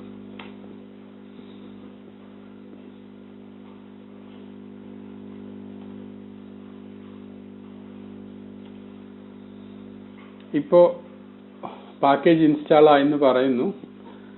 നമുക്ക് ഇൻസ്റ്റാൾ ചെയ്ത പാക്കേജ് എന്തൊക്കെ ഫയൽസ് ആണ് അത് ഇൻസ്റ്റാൾ ചെയ്തതെന്ന് നമുക്ക് നോക്കാം. dpkg-l ഏത് പാക്കേജ് ആണോ ആ പാക്കേജ് ഏതൊക്കെ ഫയൽസ് ആണ് ഇൻസ്റ്റാൾ ചെയ്തിരിക്കുന്നതെന്ന് കാണാനുള്ള കമാൻഡാണ് dpkg-L പാക്കേജിന്റെ പേര്. ഇത് നമ്മൾ നോക്കിക്കഴിഞ്ഞാൽ കാണാം ഇതിലധികം ഫയൽസ് ഒന്നും വന്നിട്ടില്ല. നമ്മുടെ സിസ്റ്റത്തിൽ ഇപ്പൊ നോക്കിക്കഴിഞ്ഞാൽ നമുക്ക് index.js, index.d.ts, index.test, d.ts, package.json, readme.md, test.js ഇങ്ങനെ കുറച്ചധികം ഫയൽസ് ഉണ്ട്. പക്ഷെ ഇതൊന്നും നമ്മുടെ പാക്കേജിൽ ഇൻസ്റ്റാൾ ആയിട്ടില്ല. കാരണം നമ്മുടെ ഡെബ് മേക്കിന് ഏതൊക്കെ ഫയൽസ് ആണ് ഇത് നമുക്ക് ആവശ്യമുള്ളത്, ഇല്ലാത്തത്, ഏതൊക്കെയാണ് ഇൻസ്റ്റാൾ ചെയ്യേണ്ടത് എന്നുള്ളത് അത് അറിയത്തില്ല. കാരണം അത് ജനറിക് ആയിട്ടുള്ള ഒരു ടൂളാണ്. അപ്പൊ നമ്മൾ ഇനി എന്താ ചെയ്യേണ്ടത് വെച്ച് കഴിഞ്ഞാൽ നമുക്ക് ഇതിനകത്ത് ഏതൊക്കെ പാക്കേജ് എവിടെയാണ് ഇൻസ്റ്റാൾ ചെയ്യേണ്ടത് എന്നുള്ള ഇൻഫർമേഷൻ നമ്മൾ ഈ ഡെബ് ഹെൽപ്പറിനോട് പറഞ്ഞു കൊടുക്കണം. ഓക്കെ, ഇപ്പൊ ഇതിനകത്ത് readme.debian എന്ന് പറഞ്ഞ ഒരു ഫയലും changelog.debian.gz എന്നുള്ള ഫയലും കോപ്പിറൈറ്റ് എന്നുള്ള ഫയലും, ഈ 3 ഫയൽസ് മാത്രമാണ്. ഇത് ഡെബിയൻ പാക്കേജിൽ നമുക്ക് ഡെബ് മേക്ക് ഓട്ടോമാറ്റിക്കായി ജനറേറ്റ് ചെയ്ത് തന്ന 3 ഫയൽസ് ആണ്. ഇത് മാത്രമേ ഇപ്പൊ ഇൻസ്റ്റാൾ ആയിട്ടുള്ളൂ. അപ്പോൾ അത്ര പോരാ, നമുക്ക് മുഴുവൻ നമുക്ക് ആവശ്യമുള്ള ഫയൽസ് അറ്റ്ലീസ്റ്റ് index.js, package.json ഇത്രയെങ്കിലും അത് ഇൻസ്റ്റാൾ ആയിരിക്കണം. പിന്നെ index.d.ts, ഇത് ts ടൈപ്പ് സ്ക്രിപ്റ്റിന്റെ ടൈപ്പ് ഡെഫിനേഷൻ ആണ്, അതും ഇൻസ്റ്റാൾ ചെയ്താൽ നല്ലതായിരിക്കും. test.js ഇൻസ്റ്റാൾ ചെയ്യണമെന്ന് നിർബന്ധമില്ല, പക്ഷെ നമ്മൾ ഇപ്പോൾ ആ പാക്കേജിന്റെ ടെസ്റ്റ് റൺ ചെയ്താൽ നന്നായിരിക്കും. അപ്പൊ നമുക്ക് ആദ്യമായിട്ട് എങ്ങനെയാണ് ഈ പാക്കേജ് നമുക്ക് വേണ്ട ഫയൽസ് ഇൻസ്റ്റാൾ ചെയ്യാൻ നോക്കാം. അതേപോലെ തന്നെ അതിന്റെ കൂടെ നമുക്ക് ഒരു കാര്യം കൂടെ ചെയ്യാം. ഇപ്പൊ ഇത് amd64.deb എന്നാണ്. യൂഷ്വലി ഒരു C++ അല്ലെങ്കിൽ Golang ഒക്കെ ഓരോ ആർക്കിടെക്ചർ ഡിപ്പെൻഡ് ആയിട്ടുള്ള പാക്കേജ് ആണെങ്കിൽ മാത്രമാണ് നമ്മളത് ഇങ്ങനെ amd64.deb അല്ലെങ്കിൽ arm64.deb അല്ലെങ്കിൽ mips64, mipsl എന്നൊക്കെ പറഞ്ഞു കൊടുക്കേണ്ടത്. നമ്മൾ പ്യുവർ ജാവാസ്ക്രിപ്റ്റ് ആയതുകൊണ്ട് ഇത് Node.js ഇൻസ്റ്റാൾ ചെയ്തിട്ടുള്ള എല്ലാ ആർക്കിടെക്ചറിലും ഇത് റൺ ആവും. അപ്പൊ ആർക്കിടെക്ചർ ഇൻഡിപെൻഡന്റ് ആണ്. അപ്പൊ നമ്മൾ അതിനെ ആർക്കിടെക്ചർ ഓൾ എന്നാണ് കൊടുക്കേണ്ടത്. അത് ഡെബ് മേക്കിന് അത് മനസ്സിലായിട്ടില്ല. അപ്പൊ നമ്മൾ 2 കാര്യമാണ് ഇപ്പൊ നമ്മൾ ചെയ്യാൻ പോകുന്നത്. ആർക്കിടെക്ചർ എന്ന് പറയുന്ന അത് നമ്മൾ സെറ്റ് ചെയ്യാൻ പോവാണ്. അതേപോലെ തന്നെ ഏതൊക്കെ ഫയൽസ് ആണ് ഇൻസ്റ്റാൾ ചെയ്യുന്നത്, ഏത് ലൊക്കേഷനിലാണ് ആ ഫയൽസ് ഇൻസ്റ്റാൾ ചെയ്യേണ്ടത്, ഈ രണ്ട് ഇൻഫർമേഷൻ നമ്മൾ ഇത് കൊടുക്കാൻ പോവാണ്. അപ്പോൾ ഇനി നിങ്ങളുടെ ഫേവറേറ്റ് ടെക്സ്റ്റ് എഡിറ്റർ ഓപ്പൺ ചെയ്യാം. ഇതെല്ലാം ടെക്സ്റ്റ് ഫയൽസ് ആണ്. അപ്പോൾ അതേപോലെ തന്നെ നമ്മൾ ഡെബിയൻ പാക്കേജ് ഫയൽസ് എഡിറ്റ് ചെയ്യുമ്പോൾ ഒരു നല്ല ഐഡിയ എന്ന് വെച്ചാൽ ഈ ഒരു ഫോൾഡർ ഡെബിയന്റെ സോഴ്സ് ഫോൾഡറിൽ ഇരുന്നിട്ട് തന്നെ എല്ലാ കമാൻഡ്സും റൺ ചെയ്ത് കഴിഞ്ഞാൽ നമുക്ക് ഇടയ്ക്കിടയ്ക്ക് ഡയറക്ടറീസ് അങ്ങോട്ടും ഇങ്ങോട്ടും സ്വിച്ച് ചെയ്യേണ്ട ഒരു ഇൻകൺവീനിയൻസ് ഇല്ല. അപ്പോൾ നമ്മൾ ഈ ഒരു ഡയറക്ടറിയിൽ ഇരുന്ന് ഡെബിയൻ അകത്തുള്ള ഫയൽസ് പോലും ഡയറക്റ്റ് ഇവിടെ നിന്ന് തന്നെ തുറക്കുന്നതാണ് നല്ലത്. അപ്പോൾ നമ്മൾ ആർക്കിടെക്ചർ ഫീൽഡ് നമ്മൾ മാറ്റാൻ പോകുന്നത് ഡെബിയൻ കൺട്രോൾ എന്ന് പറഞ്ഞ ഫയലിനകത്താണ്. debian/control എന്ന് പറയുന്ന ഫയലിൽ നമ്മൾ അത് ബൈനറി പാക്കേജിന്റെ ഇത് ഫസ്റ്റ് ഒരു കുറച്ച് കാര്യങ്ങളുണ്ട്, അതിനുശേഷം ഒരു ബ്ലാങ്ക് ലൈൻ ഉണ്ട്, അതിനുശേഷം പിന്നെയും കുറച്ച് കാര്യങ്ങൾ. അപ്പോൾ ഇതിൽ ഫസ്റ്റ് പാർട്ട് എന്ന് പറഞ്ഞാൽ ഡെബിയന്റെ സോഴ്സ് പാക്കേജുമായി ബന്ധപ്പെട്ട കാര്യങ്ങളാണ്. ഈ ഒരു ബ്ലാങ്ക് ലൈനിന് ശേഷം നമ്മൾ കാണുന്നത് ഇതിന്റെ ബൈനറി പാക്കേജുമായി ബന്ധപ്പെട്ട കാര്യമാണ്. അപ്പോൾ ഇവിടെ നമുക്ക് കാണാം സോഴ്സ് പാക്കേജിന്റെ പേര് node.prettyms എന്നാണ്, ബൈനറി പാക്കേജിന്റെ പേര് node.prettyms എന്നാണ്. അപ്പോൾ സോഴ്സ് പാക്കേജിന് സോഴ്സ് കോളൻ എന്ന് പറഞ്ഞ ഫീൽഡാണ്, ബൈനറി പാക്കേജിന് പാക്കേജ് കോളൻ എന്ന് പറഞ്ഞ ഫീൽഡാണ്. അപ്പോൾ ഇവിടെ നമുക്ക് കാണാം ആർക്കിടെക്ചർ കോളൻ എനി എന്നാണ്. അത് ഡിഫാൾട്ട് ആയിട്ട് ഡെബ്മേക്ക് ഇടുന്നതാണ്. പക്ഷെ ജാവാസ്ക്രിപ്റ്റ് ഇത് ആർക്കിടെക്ചർ ഇൻഡിപെൻഡന്റ് എന്ന് നമുക്കറിയാം. അപ്പോൾ അതുകൊണ്ട് നമ്മൾ ഇതിനെ ഓൾ എന്നാക്കി. ഇനി നമുക്ക് എന്തായാലും നമ്മൾ ഇവിടെ ചെയ്യുവാണ്. അപ്പോൾ ഹോം പേജും കൂടെ വേണം നമുക്ക് ആഡ് ചെയ്ത് കൊടുക്കാം, കാരണം നമ്മൾ അടുത്ത തവണ ചെയ്യില്ല. അപ്പോൾ ഹോം പേജ് സിമ്പിളായിട്ട് നമുക്ക് ഇവിടെ ആഡ് ചെയ്യാം. ഞാനിവിടെ മൈക്രോ എന്ന് പറഞ്ഞ ഒരു കൺസോൾ ടെക്സ്റ്റ് എഡിറ്ററാണ് യൂസ് ചെയ്യുന്നത്. നിങ്ങൾക്ക് vim gedit, പക്ഷെ gedit ഗ്രാഫിക്കലായി ചെയ്യേണ്ടതാണ്. പക്ഷെ നിങ്ങൾക്ക് ടെർമിനൽ ഇതിൽ ചെയ്യുമ്പോൾ ടെർമിനൽ എഡിറ്റേഴ്സ് ആയ vim മൈക്രോ, ഇമാക്സ്, നാനോ, നിങ്ങൾക്ക് ഇഷ്ടമുള്ള ടെക്സ്റ്റ് എഡിറ്റർ യൂസ് ചെയ്യാം. ഞാനിവിടെ മൈക്രോ ആണ് യൂസ് ചെയ്യുന്നത്. അപ്പോൾ ഞാൻ അതിനകത്ത് ഇപ്പോൾ അതിൻ്റെ ഹോം പേജ് ഇവിടെ സെറ്റ് ചെയ്തു. അപ്പോൾ നമ്മൾ ഇതിനകത്ത് നമ്മൾ രണ്ട് ഫീൽഡാണ് ഇപ്പോൾ നമ്മൾ മാറ്റിയത്. ആർക്കിടെക്ചർ എന്ന ഫീൽഡ് എനി എന്ന് മാറ്റി ഓൾ എന്നാക്കി. കാരണം പ്യുവർ ജാവാസ്ക്രിപ്റ്റ് ആണ്, ഏത് ആർക്കിടെക്ചറിൽ പോയാലും Node.js ഉണ്ടെങ്കിൽ അത് വർക്കാവും. അപ്പം നമുക്ക് ഒരു ആർക്കിടെക്ചറിന് സ്പെസിഫിക് ആയിട്ട് അത് ബിൽഡ് ചെയ്യേണ്ട ആവശ്യമില്ല. അതേപോലെ തന്നെ ഹോം പേജ് എന്തായാലും നമ്മൾ രണ്ട് ഫീൽഡ് മാറ്റി. എന്നാൽ നമുക്ക് സ്റ്റാൻഡേർഡ്സ് വേർഷൻ കൂടെ അങ്ങ് മാറ്റാം, 4.5.0. അപ്പോൾ നമ്മൾ 3 ഫീൽഡ് ഇവിടെ മാറ്റി. സ്റ്റാൻഡേർഡ്സ് വേർഷൻ നമ്മൾ 4.5.0, അതാണ് ലേറ്റസ്റ്റ്. നമ്മൾ ഡെബിയൻ പോളിസി എന്ന് പറഞ്ഞ പാക്കേജിന്റെ വേർഷൻ ചെക്ക് ചെയ്ത് നോക്കിയാൽ നമുക്കറിയാം ലേറ്റസ്റ്റ്. അൺസ്റ്റേബിളിൽ ഉള്ള ഡെബിയൻ പോളിസി പാക്കേജിന്റെ വേർഷനാണ് ലേറ്റസ്റ്റ് നമ്മൾ എടുക്കേണ്ടത്. ഹോം പേജ് നമ്മൾ മാറ്റി, ആർക്കിടെക്ചർ മാറ്റി. അപ്പോൾ നമ്മൾ കൺട്രോൾ ഫയൽ എഡിറ്റ് ചെയ്തു. ഇനി നമുക്ക് ഡെബിയൻ ഫോൾഡറിൽ ഏതൊക്കെ ഫയൽസ് ഉണ്ടെന്ന് നോക്കാം. ഇതിനകത്ത് ഇപ്പോൾ ഇൻസ്റ്റാൾ എന്ന് പറഞ്ഞൊരു ഫയൽ ഇല്ല. ആ ഒരു ഇൻസ്റ്റാൾ എന്ന് പറഞ്ഞ ഫയലിലാണ് നമുക്ക് ഏതൊക്കെ ഫയൽസ് എവിടേക്ക് ഇൻസ്റ്റാൾ ചെയ്യണം എന്ന് പറയുന്നത്. മൈക്രോ, ഇനി മൈക്രോ അല്ല vi ഉപയോഗിക്കേണ്ടവരാണ് vin ഉപയോഗിക്കാം. വിം ഏത് ടെക്സ്റ്റ് എഡിറ്റർ വേണമെങ്കിലും നമുക്ക് യൂസ് ചെയ്യാം. debian/install എന്ന് പറഞ്ഞ ഒരു പുതിയ ഫയൽ നമ്മൾ അവിടെ ക്രിയേറ്റ് ചെയ്യണം. എന്നിട്ട് ഏതൊക്കെ ഫയൽസ് ആണോ നമുക്ക് ഇൻസ്റ്റാൾ ചെയ്യേണ്ടത് ആ ഫയൽസ് നമ്മൾ അവിടെ കൊടുക്കണം. ഇപ്പോൾ ഉദാഹരണത്തിന് ഇത് നമുക്ക് ജാവാസ്ക്രിപ്റ്റ് ഫയൽ ആയതുകൊണ്ട് നമുക്ക് index.js എന്ന് പറഞ്ഞ ഫയൽ നമുക്ക് ഇവിടെ ഇൻസ്റ്റാൾ ചെയ്യണം. അത് നമ്മൾ ഇൻസ്റ്റാൾ ചെയ്യേണ്ട ലൊക്കേഷൻ നമ്മൾ ഇവിടെ കൊടുക്കണം. അത് നമ്മൾ കൊടുക്കുന്നത് സ്ലാഷ് എന്നുള്ളത് ഒമിറ്റ് ചെയ്യാം. അത് റിലേറ്റീവ് ആയിട്ട് സ്ലാഷിന്റെ ഇതാണ് നമുക്ക് ഇവിടെ കൊടുക്കേണ്ടത്. User share node.js/prettyms. അപ്പോൾ ഈ ഒരു ലൊക്കേഷനിലാണ് നമ്മൾ Node.js പാക്കേജുകൾ എല്ലാം ഇൻസ്റ്റാൾ ചെയ്യുന്നത്. User share Node.js.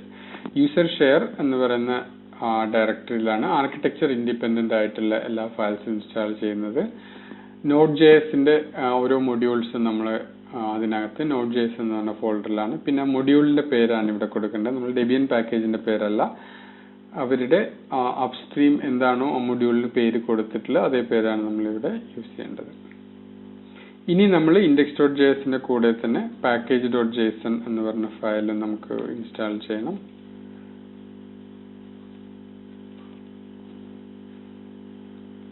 അതേപോലെ TypeScriptന്റെ ടൈപ്പ് ഡെഫിനിഷൻ ഫയൽസും കൂടെ ഇവിടെ ഉണ്ട്. അപ്പോൾ നമുക്ക് അതും ഇൻസ്റ്റാൾ ചെയ്യാം. index.t.ts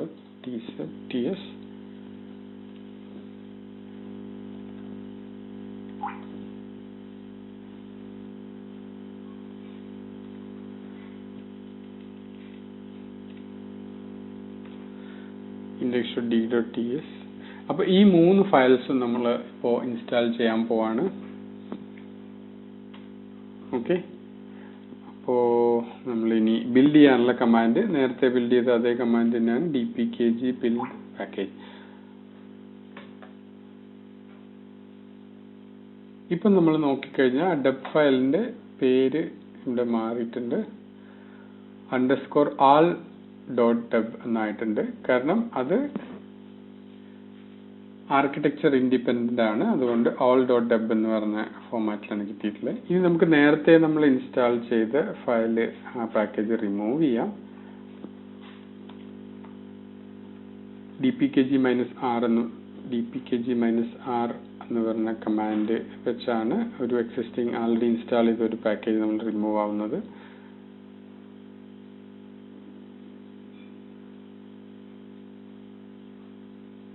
ഓക്കെ, അത് ആക്ച്വലി ആവശ്യമുള്ള ഒരു പാക്കേജ് ആണ്, അതുകൊണ്ട് അത് റിമൂവ് ചെയ്യാൻ ഡിപ്പെൻഡൻസി ഉണ്ട്. പക്ഷെ തൽക്കാലം നിങ്ങളുടെ സിസ്റ്റത്തിൽ ഇപ്പോൾ റോളപ്പ് ഇൻസ്റ്റാൾ ആയിട്ടില്ലെങ്കിൽ ഈ ഒരു പ്രശ്നം വരില്ല. നമുക്ക് തൽക്കാലം അല്ലെങ്കിൽ apt ഉപയോഗിച്ച് റിമൂവ് ചെയ്യാം. റോളപ്പ് ഇപ്പോൾ നമുക്ക് ആവശ്യമില്ല. apt remove node.ms. അപ്പോൾ റോളപ്പ് ഇവിടെ റിമൂവ് ആവും. ഓക്കെ, കുഴപ്പമില്ല. എന്തായാലും പഴയ പാക്കേജ് നമ്മൾ റിമൂവ് ചെയ്തു. ഇനി നമുക്കിപ്പോൾ പുതുതായി കിട്ടി. ഇപ്പം നമ്മൾ amd.deb ഇത് എന്തായാലും പഴയ ഫയലാണ്, നമുക്ക് ആവശ്യമില്ല, അത് നമുക്ക് റിമൂവ് ചെയ്ത് കളയാം. ഇപ്പം നമ്മൾ നോക്കിക്കഴിഞ്ഞാൽ all.deb ഉണ്ട്, build info changes, ഇതെല്ലാം നമ്മൾ നേരത്തെ കണ്ട ഫയൽസ് ആണ്. ഇനി ഡെബ് ഫയൽ, നമ്മുടെ പുതിയ ഡെബ് ഫയൽ നമുക്ക് ഇൻസ്റ്റാൾ ചെയ്ത് നോക്കാം. dpkg-i ഇവിടെ പാരന്റ് ഡയറക്ടറിയുടെ പാത്ത് കൊടുക്കണം. ഇൻസ്റ്റാൾ ആയി. ഇനി നമ്മൾ dpkg-L വെച്ച് ഏതൊക്കെ ഫയൽസ് ആണ് ഈ പാക്കേജ് ഇൻസ്റ്റാൾ ചെയ്തിട്ടുള്ളതെന്ന് നോക്കിക്കഴിഞ്ഞാൽ ഇപ്പം നമുക്ക് കാണാം, നേരത്തെ ഉണ്ടായിരുന്ന 3 ഫയൽസ് ഉണ്ട്. അതിന്റെ കൂടെ തന്നെ നമുക്ക് കാണാം index.jsഉം index package.jsനും ഇതെല്ലാം ഇൻസ്റ്റാൾ ആയിട്ടുണ്ട് എന്ന് നമുക്ക് കാണാം.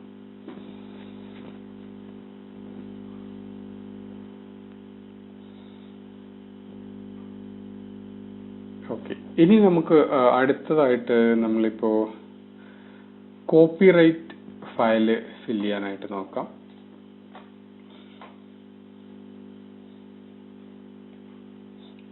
നിങ്ങൾക്ക് VI, നാനോ, മൈക്രോ ഏത് ടെക്സ്റ്റ് ഫയലും വേണം നിങ്ങൾക്ക് യൂസ് ചെയ്യാം. debian/copyright എന്ന് പറഞ്ഞ ഫയൽ തുറക്കാം.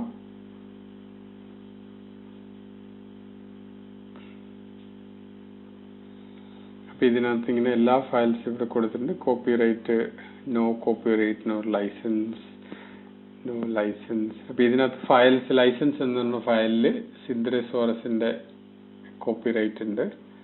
അതിന് എക്സ്പാറ്റ് എന്ന് പറഞ്ഞ ഇതാണ് അവിടെ കാണിച്ചിരിക്കുന്നത്.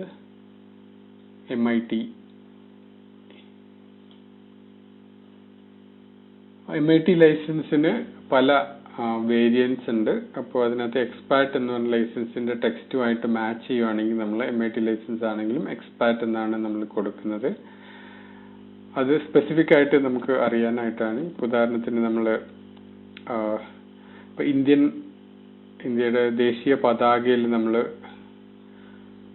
അല്ലെ സഫ്രോൺ എന്ന് പറഞ്ഞ കളറാണ്, അല്ലെങ്കിൽ കുങ്കുമം കളറാണെന്ന് പറയുമ്പോൾ അത് ഓറഞ്ചിന്റെ ഒരു വേരിയന്റ് ആണ്. പക്ഷെ സ്പെസിഫിക് ആയിട്ട് നമ്മൾ ഓറഞ്ച് എന്ന് പറയുന്നതിന് പകരം നമ്മൾ സഫ്രോൺ എന്നുള്ള കളറാണ് പറയുന്നത്. അപ്പൊ അതുപോലെ തന്നെ MITയുടെ പല വേരിയൻസ് ഉണ്ട്. അതിനകത്ത് സ്പെസിഫിക് ആയിട്ട് എക്സ്പാറ്റ് എന്ന് പറയുന്ന ആ ഒരു ലൈസൻസുമായിട്ട് ഇത് മാച്ച് ആവുന്നുണ്ട്. അതുകൊണ്ട് നമ്മൾ അവിടെ എക്സ്പാറ്റ് എന്ന് കൊടുക്കും. പിന്നെ ഈ ഇത്രയും ഫയൽസിന് കോപ്പിറൈറ്റ് ഒന്നും ഇല്ല. പക്ഷെ അത് ഓട്ടോമാറ്റിക് ആയിട്ട് കണ്ടുപിടിക്കാൻ നോക്കിയപ്പോൾ അത് കിട്ടാത്തതാണ്. നമ്മൾ ലൈസൻസ് എന്ന് പറഞ്ഞ ഫയൽ തുറന്നു നോക്കിക്കഴിഞ്ഞാൽ കാണാം. സിന്ദ്രേസോറസ് ആണ് കോപ്പിറൈറ്റ്. ഇത് MIT ലൈസൻസ് ആണ്. അതിന്റെ ടെക്സ്റ്റ് ഇവിടെ കൊടുത്തിട്ടുണ്ട്. അപ്പൊ നമ്മളത് എഡിറ്റ് ചെയ്യാൻ പോവാണ്. അപ്പൊ നമ്മൾ ബൈ ഡിഫാൾട്ട് ആയിട്ട് ഇപ്പൊ ഇതിന്റെ സോഴ്സ് URL എവിടെ നിന്നാണ് നമ്മൾ ഡൗൺലോഡ് ചെയ്തിട്ടുള്ളത്, അപ്പൊ അതിന്റെ നമുക്ക് ആ ഒരു സോഴ്സിന്റെ URL നമുക്ക് ഇവിടെ കൊടുക്കാം. നമ്മൾ ഈ പേജിൽ നിന്നാണ് ഇത് ഡൗൺലോഡ് ചെയ്തത്. അപ്പോൾ അല്ലെങ്കിൽ ഹോം പേജ് കൊടുത്താലും മതി.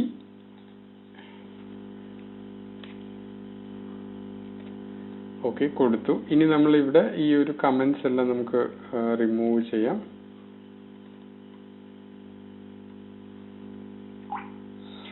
ഇനി നമ്മൾ ബൈ ഡിഫാൾട്ട് ആയിട്ട് നമ്മൾ സ്റ്റാർ എന്ന് പറഞ്ഞ ഇതുപോലെ നമുക്ക് ഓരോ ഫയലിന്റെയും നമ്മൾ വൈൽഡ് കാർഡ്സ് നമുക്ക് യൂസ് ചെയ്യാം. കാരണം എല്ലാത്തിനും കോമൺ ആയിട്ട് ഒറ്റ ലൈസൻസ് എന്ന് പറഞ്ഞ ഫയലിലാണ് എല്ലാ ഫയൽസിന്റെയും ലൈസൻസ് അവിടെ സ്പെസിഫൈ ചെയ്തിരിക്കുന്നത്. അപ്പൊ നമുക്ക്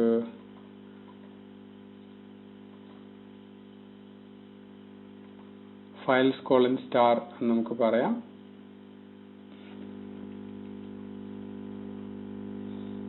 സ്റ്റാർ എന്ന് പറഞ്ഞാൽ എല്ലാ ഫയൽസും മാച്ച് ആവും. കോപ്പിറൈറ്റ് സിന്ദ്രേസോറസ് ആണ്. ലൈസൻസ് എക്സ്പാറ്റ് ആണ്. ഇത് നമ്മൾ ലൈസൻസ് എന്ന് പറഞ്ഞ ഫയലിലാണ് നമുക്കത് കണ്ടത്. ഇനി ഇതിന്റെ ടെക്സ്റ്റ് ഇതുപോലെ ഇവിടെ കൊടുക്കണം. പക്ഷെ അത് കൊടുക്കുമ്പോൾ ഒരു കാര്യം ശ്രദ്ധിക്കേണ്ടത്, ഈ പറഞ്ഞ പോലെ ഇതെല്ലാം ആവശ്യമില്ലാത്ത ഫയൽസ് ആണ്, നമുക്ക് ഡിലീറ്റ് ചെയ്യാം. ഇതേ ടെക്സ്റ്റ് തന്നെയാണ് മുകളിലുള്ളത്. അപ്പൊ നമുക്ക് ഇത് ഇവിടെ ഒന്നുകൂടെ എക്സ്ട്രാ കോപ്പി കൊടുക്കേണ്ട ആവശ്യമില്ല.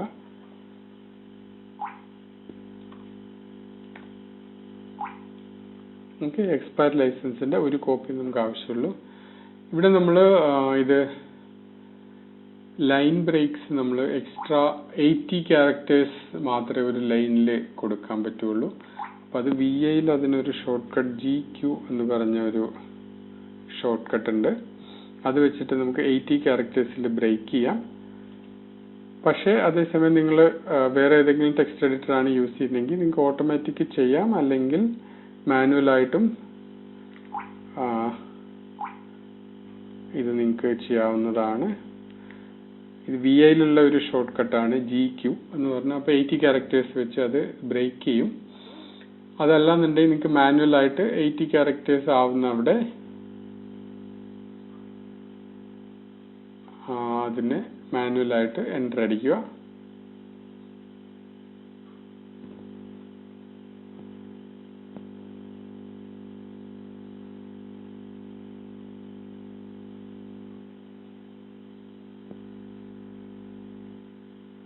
പക്ഷെ ഇതിപ്പോ 46 ക്യാരക്ടേഴ്സ് 40 ക്യാരക്ടേഴ്സിലാണ് ഇത് ബ്രേക്ക് ആയിരിക്കുന്നത്. എന്റെ ടെർമിനൽ ചെറുതായതുകൊണ്ടാണ്. 80 ക്യാരക്ടേഴ്സിലാവുമ്പോൾ അത് 80ൽ ബ്രേക്ക് ചെയ്യണം. പിന്നെ നമ്മൾ ഫസ്റ്റ് സ്റ്റാർട്ടിങ് നമ്മളൊരു സ്പേസ് വെച്ചാണ് ഇത് സ്റ്റാർട്ട് ചെയ്യുന്നത്, ലൈൻ സ്റ്റാർട്ട് ചെയ്യുന്നത്. അവിടെ ഒരു സ്പേസ് കൊടുക്കണം. പിന്നെ ന്യൂ പാരഗ്രാഫ്സ് തുടങ്ങുന്നതിന് മുന്നേ ഒരു സ്പേസും ഒരു ഡോട്ടും കൊടുക്കണം.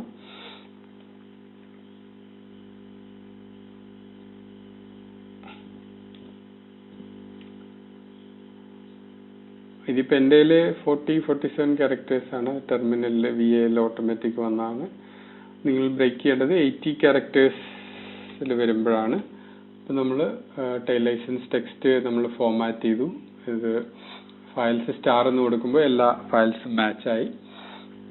കോപ്പിറൈറ്റിന്റെ പേര് ഇത് നമ്മൾ ലൈസൻസ് എന്ന് പറയുന്ന ഫയലിലായിരുന്നു ഇവിടെ നമ്മൾ ആ ലൈസൻസ് ഇൻഫർമേഷൻ കണ്ടത്. അത് ചിലപ്പോൾ നിങ്ങൾക്ക് ലൈസൻസ് എന്ന് പറഞ്ഞ ക്യാപിറ്റൽ ലൈസൻസ് ആയിരിക്കാം, അല്ലെങ്കിൽ license.md ആയിരിക്കാം. അത് ഓരോ പ്രൊജക്റ്റിനും അല്ലെങ്കിൽ license.txt ആയിരിക്കാം.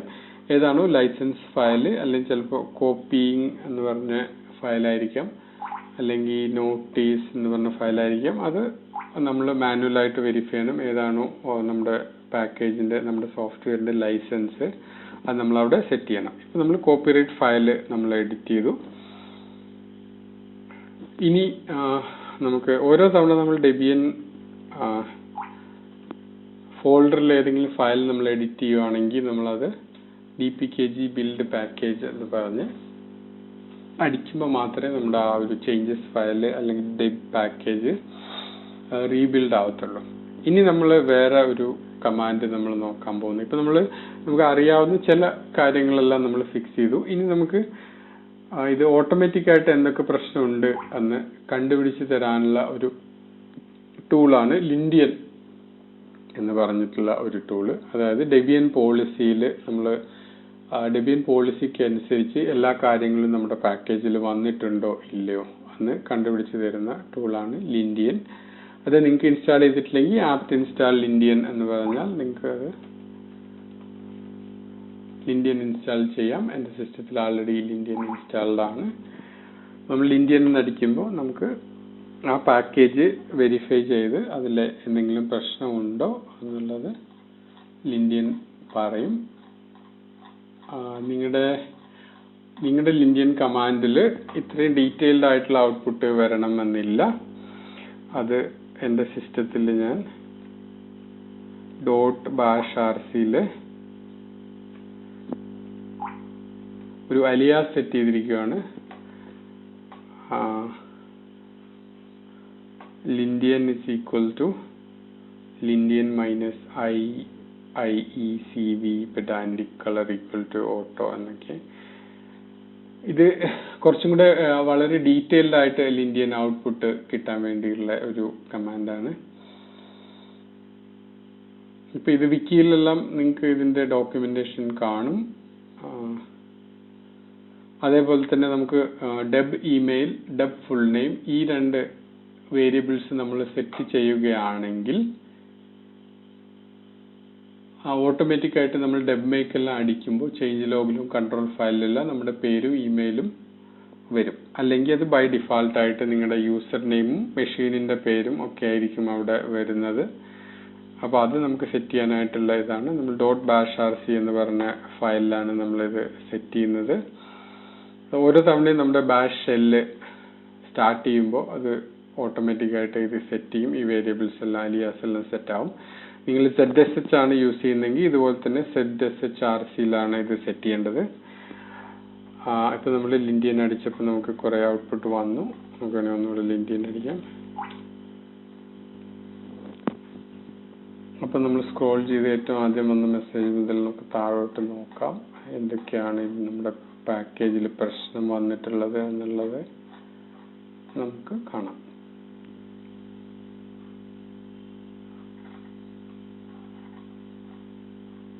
ഓക്കെ, നമ്മൾ സ്റ്റാർട്ടിങ്ങിലേക്ക് എത്തി.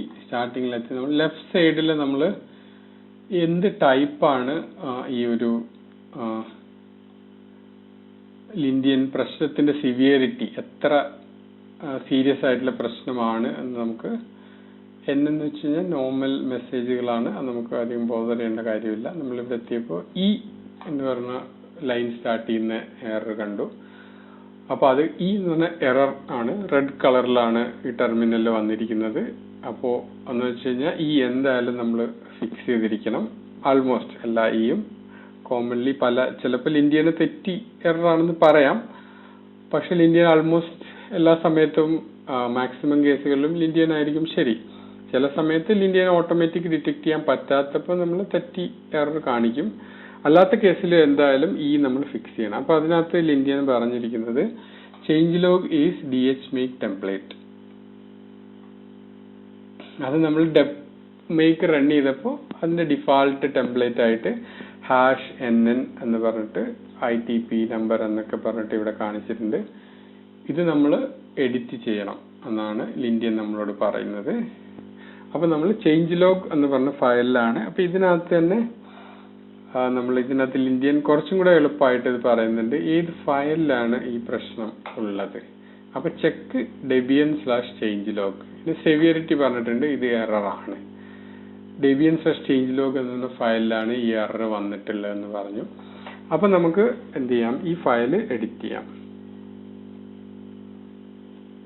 അപ്പോൾ നിങ്ങൾക്ക് വേണമെങ്കിൽ ടെക്സ്റ്റ് എഡിറ്റർ വെച്ച് നിങ്ങൾക്ക് ചേഞ്ച് ലോഗ് ഫയൽ എഡിറ്റ് ചെയ്യാവുന്നതാണ്. പക്ഷേ ഈ ചേഞ്ച് ലോഗ് ഫയലിന്റെ ഫോർമാറ്റിംഗ് അത് നമ്മൾ അബദ്ധത്തിൽ ഒരു സ്പേസോ അല്ലെങ്കിൽ ഡോട്ടോ ഹൈഫണോ ഒക്കെ എക്സ്ട്രാ ആഡ് ചെയ്യുകയോ വേണ്ടത് റിമൂവ് ചെയ്യുകയോ ഒക്കെ ചെയ്ത് കഴിഞ്ഞാൽ നമ്മുടെ പാക്കേജ് ബിൽഡ് ആവില്ല. അപ്പോൾ അത് ഓട്ടോമാറ്റിക്കായി വെരിഫൈ ചെയ്യാനുള്ള ഒരു ടൂളാണ് DCH. അപ്പോൾ ഇത് നിങ്ങൾ DevScripts എന്ന് പറഞ്ഞ ഒരു പാക്കേജ് ഇൻസ്റ്റാൾ ചെയ്യുകയാണെങ്കിൽ നിങ്ങൾക്ക് DCH എന്ന് പറഞ്ഞ കമാൻഡ് നിങ്ങൾക്ക് കിട്ടും. അത് വെച്ച് എഡിറ്റ് ചെയ്യുകയാണ് നമ്മൾ റെക്കമെൻഡ് ചെയ്യുന്നത്. അല്ലെങ്കിൽ നിങ്ങൾ ഉറപ്പാണ് ഫോർമാറ്റിംഗ് എററൊന്നും നിങ്ങൾ വരുത്തുന്നില്ല നിങ്ങൾക്ക് ഉറപ്പുണ്ടെങ്കിൽ നിങ്ങൾക്ക് നോർമൽ ടെക്സ്റ്റ് എഡിറ്റർ യൂസ് ചെയ്യാം. അതല്ല അപ്പോൾ DCH വെച്ച് ഒരു ഫയൽ ചേഞ്ച് ലോഗ് എഡിറ്റ് ചെയ്യണമെങ്കിൽ നമ്മൾ GCH-E എന്നുള്ള എഡിറ്റ് ചെയ്യാനുള്ള ഇതാണ്. ഇനി അതല്ലാതെ വേറെ പല ഓപ്ഷൻസും DCH-നുണ്ട്. അത് വളരെ യൂസ്ഫുൾ ആയിട്ടുള്ള ഒരു ടൂളാണ്. അപ്പോൾ നമ്മൾ ചേഞ്ച് ലോഗ് എഡിറ്റ് ചെയ്യാൻ എപ്പോഴും DCH കമാൻഡ് ഉപയോഗിക്കാനാണ് നമ്മൾ റെക്കമെൻഡ് ചെയ്യുന്നത്.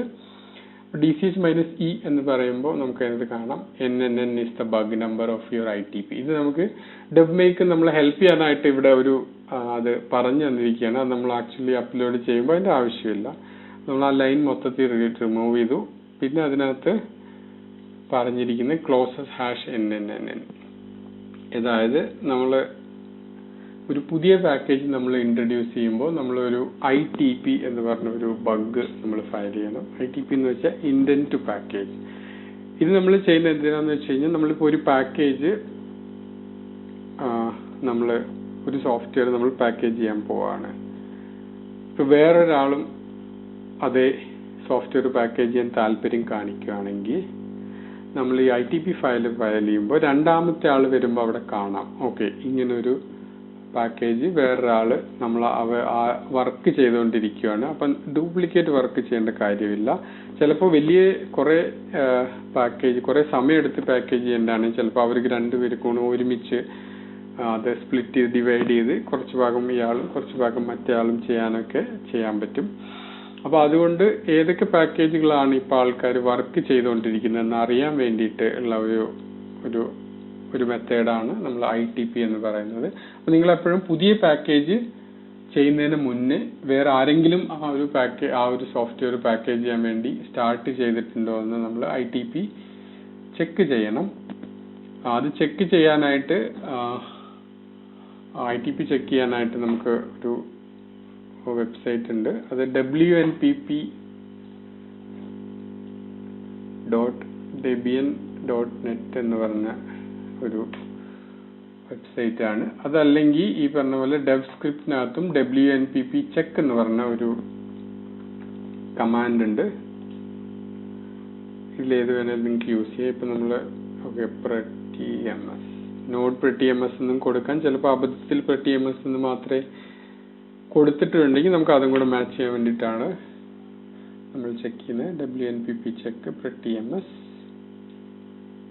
അപ്പോൾ നമുക്ക് ഔട്ട്പുട്ട് ഒന്നും കിട്ടിയില്ല. അതിനർത്ഥം ആരും ITP ഫയൽ ചെയ്തിട്ടില്ല. കാരണം ഇത് ആൾറെഡി ആക്സെപ്റ്റ് ചെയ്ത പാക്കേജാണ്. ഡെബിയൻ ആൾറെഡി ആർക്കൈവിലുള്ളതാണ്. അപ്പോൾ നേരത്തെ ഫയൽ ചെയ്ത ITP ക്ലോസ് ആയിട്ടുണ്ട്. ഓപ്പൺ ആയിട്ട് ആരും ITP ഫയൽ ചെയ്തിട്ടില്ല.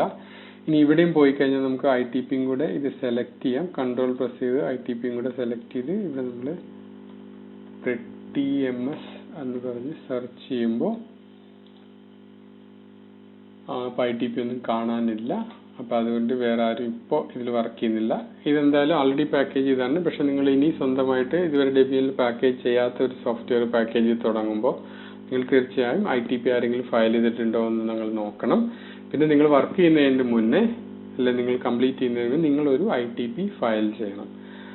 എങ്ങനെയാണ് ITP ഫയൽ ചെയ്യുന്നതെന്നൊക്കെ ഡീറ്റെയിൽസ് നിങ്ങൾക്ക് ഡെബിയൻ വിക്കിയിൽ പോയി കഴിഞ്ഞാൽ നിങ്ങൾക്ക് കാണും. അല്ലെങ്കിൽ റിപ്പോർട്ട് ബഗ് എന്ന് പറഞ്ഞ പാക്കേജ് വെച്ച് ഓട്ടോമാറ്റിക് ITP ഫയൽ ചെയ്യാനുള്ള ടെംപ്ലേറ്റ് ഒക്കെ നിങ്ങൾക്ക് കിട്ടും. അപ്പോൾ നിങ്ങൾക്ക് റിപ്പോർട്ട് ബഗ് എന്ന് പറഞ്ഞ പാക്കേജ് ഇൻസ്റ്റാൾ ചെയ്ത് കഴിഞ്ഞാൽ റിപ്പോർട്ട് ബഗ് തന്നെ -ng എന്ന് പറഞ്ഞ ഒരു പാക്കേജ് ഉണ്ട്. അതാണ് കൂടുതൽ ഗ്രാഫിക്കൽ കുറച്ചുകൂടി യൂസർ ഫ്രണ്ട്ലി ആയിട്ടുള്ള പാക്കേജ്. അപ്പോൾ അതിലെ ഇൻസ്ട്രക്ഷൻസ് വെച്ച് നിങ്ങൾക്ക് ഈ WNPP ബഗ് ഫയൽ ചെയ്യാം. അല്ലെങ്കിൽ നിങ്ങൾ ഡെബിയൻ വിക്കിയിൽ പോയാലും എങ്ങനെയാണ് WNPP ITP ഫയൽ ചെയ്യുന്നതെന്നുള്ള ഡീറ്റെയിൽസ് കാണും. അപ്പോൾ അത് ഫോളോ ചെയ്യാം. ഇപ്പം നമ്മൾ ഇനി വീണ്ടും തിരിച്ച് ഇപ്പോൾ നമ്മൾ ITP ഫയൽ ചെയ്തിട്ടില്ല, പക്ഷെ നമ്മൾ റാൻഡം ആയിട്ട് ഇപ്പോൾ ഒരു നമ്പർ ഇവിടെ കൊടുക്കുകയാണ്. യൂഷ്വലി എനിക്ക് തോന്നുന്നു ഒരു 6 ഡിജിറ്റ് നമ്പറാണ് യൂഷ്വലി ഇപ്പോൾ ബഗ്സ് എല്ലാം ഉണ്ടാവാറുള്ളത്. അപ്പോൾ തൽക്കാലം നമ്മളിപ്പോൾ റാൻഡം ആയിട്ടൊരു നമ്പർ കൊടുക്കുന്നു. പക്ഷെ ആക്ച്വലി നിങ്ങളൊരു പാക്കേജ് ചെയ്യുമ്പോൾ റിയലായിട്ട് നിങ്ങളൊരു ITP ഫയൽ ചെയ്തതിന് ശേഷം ആക്ച്വലി നിങ്ങളുടെ ITPയുടെ നമ്പറാണ് ഇവിടെ കൊടുക്കേണ്ടത്.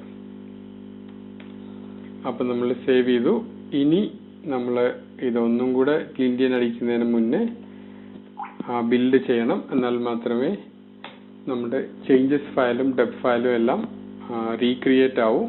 എന്നാൽ മാത്രമേ ലിൻഡിയന് പുതിയ ചേഞ്ചസ് ഫയലിൽ ഇത് നോക്കാൻ പറ്റും. നമ്മൾ പിന്നെ ലിൻഡിയൻ അടിക്കുന്നു. അപ്പോൾ ഇപ്പോഴും നമുക്ക് വേറെ കുറേ എറേഴ്സ് ഉണ്ട്. പക്ഷെ നമ്മൾ ഏറ്റവും മുകളിൽ പോയി നോക്കിക്കഴിഞ്ഞാൽ, സ്ക്രോൾ ചെയ്ത് ഏറ്റവും മുകളിൽ വന്നു കഴിഞ്ഞാൽ നമുക്ക് ആദ്യം ഉണ്ടായിരുന്ന ഒരു എറർ പോയിട്ടുണ്ട്. ഇനി അടുത്ത എറർ, രണ്ടാമത്തെ എറർ വന്നിട്ടുള്ളത് section is DH make template. അപ്പോൾ ഇതിനകത്ത് ഇതുപോലെ എററാണ്. ചെക്ക് ഫീൽഡ്സ് സെക്ഷൻ എന്ന് പറഞ്ഞ ഫീൽഡ് ചെക്ക് ചെയ്യാനാണ് പറയുന്നത്. അത് ആക്ച്വലി കോപ്പിറൈറ്റ് കൺട്രോൾ എന്ന് പറഞ്ഞ ഫയലിലാണ് സെക്ഷൻ എന്ന് പറഞ്ഞ ഫീൽഡ്. ഇപ്പം ഇതിനകത്ത് അൺനോൺ ആണ്. കാരണം ഓട്ടോമാറ്റിക് ആയിട്ട് ഡെബ് മേക്കിന് ഇത് ഏത് സെക്ഷൻ ആണെന്ന് കണ്ടുപിടിക്കാൻ പറ്റിയില്ല. പക്ഷേ നമുക്കറിയാം Node.js മൊഡ്യൂൾ ആണ്. അപ്പോൾ അതിന്റെ സെക്ഷൻ ജാവാസ്ക്രിപ്റ്റ് ആണ്. ഇതുപോലെ നമുക്ക് ഡെബിയൻ പോളിസി അല്ലെങ്കിൽ ഡെബിയൻ ന്യൂ മെയിൻ്റെനൻസ് ഗൈഡ് പോയി കഴിഞ്ഞാൽ നമുക്ക് അറിയാൻ പറ്റും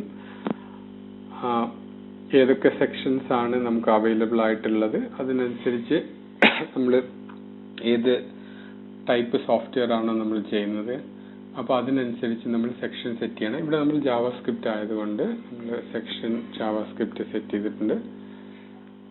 ഇനി നമ്മൾ വേറെ അടുത്ത ഇഷ്യൂ എന്താന്ന് നോക്കാം.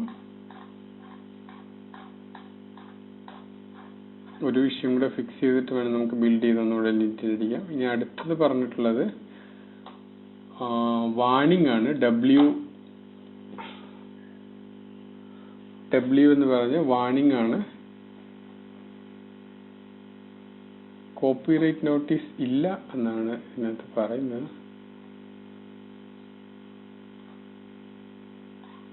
അപ്പൊ നമുക്കൊന്നുകൂടെ നോക്കാം. നമ്മൾ ചിലപ്പോൾ എന്തെങ്കിലും തെറ്റിച്ചിട്ടുണ്ടാവും. ഫയൽസ് ഉണ്ട്, കോപ്പിറൈറ്റ് ഉണ്ട്, ലൈസൻസ് എക്സ്പാറ്റ് ഉണ്ട്.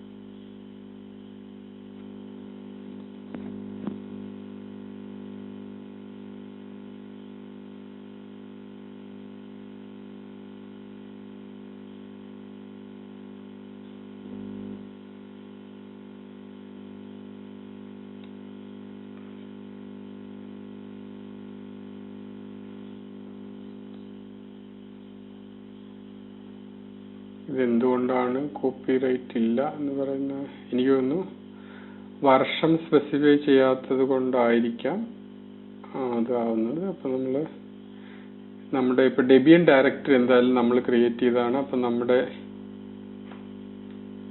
കോപ്പിറൈറ്റ് നമുക്ക് അവിടെ കൊടുക്കാം. അപ്പൊ നമ്മൾ ഇത് സ്പ്ലിറ്റ് ചെയ്ത് നമ്മൾ ഒരു സെക്ഷനും കൂടെ ഇവിടെ ആഡ് ചെയ്യാണ്. അപ്പൊ ഒന്നുമില്ലെങ്കിൽ license:expand ലൈസൻസിന്റെ ടെക്സ്റ്റ് ഒന്നുമില്ലെങ്കിൽ നേരെ താഴെ കൊടുക്കാം.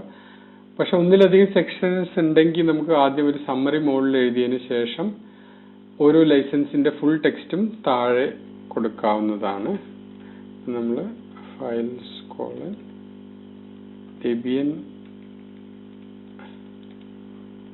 debian/star അതിനകത്ത് നമ്മൾ കോപ്പിറൈറ്റ് 2020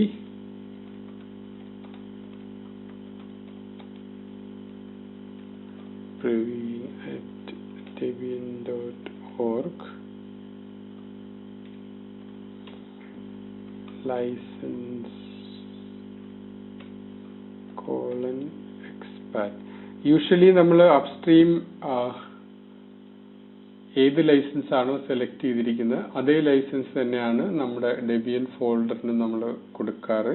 കാരണം നമ്മളൊരു പാക്കേജിങ് ചെയ്തത് കൊണ്ട് മാത്രം അതിന്റെ ലൈസൻസ് മാറ്റാനുള്ള ഒരു ഇത് നമ്മൾ പൊതുവെ ചെയ്യാറില്ല. പക്ഷെ ലീഗലി നമുക്ക് ഡെബിയൻ ഫോൾഡറിൽ നമുക്ക് ഇഷ്ടമുള്ള ലൈസൻസ് നമുക്ക് കൊടുക്കാം. പക്ഷെ കോമൺ ആയിട്ട് അപ്സ്ട്രീം ഏതാണോ ലൈസൻസ് സെലക്ട് ചെയ്തിരിക്കുന്നത് അതേ ലൈസൻസ് ആണ് നമ്മൾ ഫോളോ ചെയ്യാറ്. ഇനി ഈ കോപ്പിറൈറ്റ് ഫയൽ ക്രിയേറ്റ് ചെയ്യാനായിട്ട് എങ്ങനെയാണ് ചെയ്യേണ്ടത്, ഏതൊക്കെ ഫീൽഡാണ്, അതിന്റെ മാൻഡേറ്ററി ഏതാണ്, ഓപ്ഷണൽ ഏതാണ് എന്നൊക്കെയുള്ള ഇതിനകത്ത് ഈ ഫസ്റ്റ് ലൈന് ഇതിനകത്ത് ഈ ഒരു URL നിങ്ങൾ വിസിറ്റ് ചെയ്യുകയാണെങ്കിൽ എങ്ങനെയാണ് കോപ്പിറൈറ്റ് ഫയൽ ക്രിയേറ്റ് ചെയ്യേണ്ടത് എന്നുള്ള ഡീറ്റെയിൽസ് നിങ്ങൾക്ക് കാണാൻ പറ്റും. ഓക്കെ, നമ്മൾ ബിൽഡ് ചെയ്ത് നോക്കാം.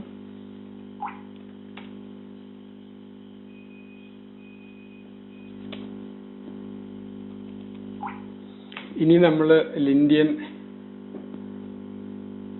അടിക്കുമ്പോൾ അത് പോയിട്ടുണ്ടാവും എന്ന് ഞാൻ പ്രതീക്ഷിക്കുന്നു.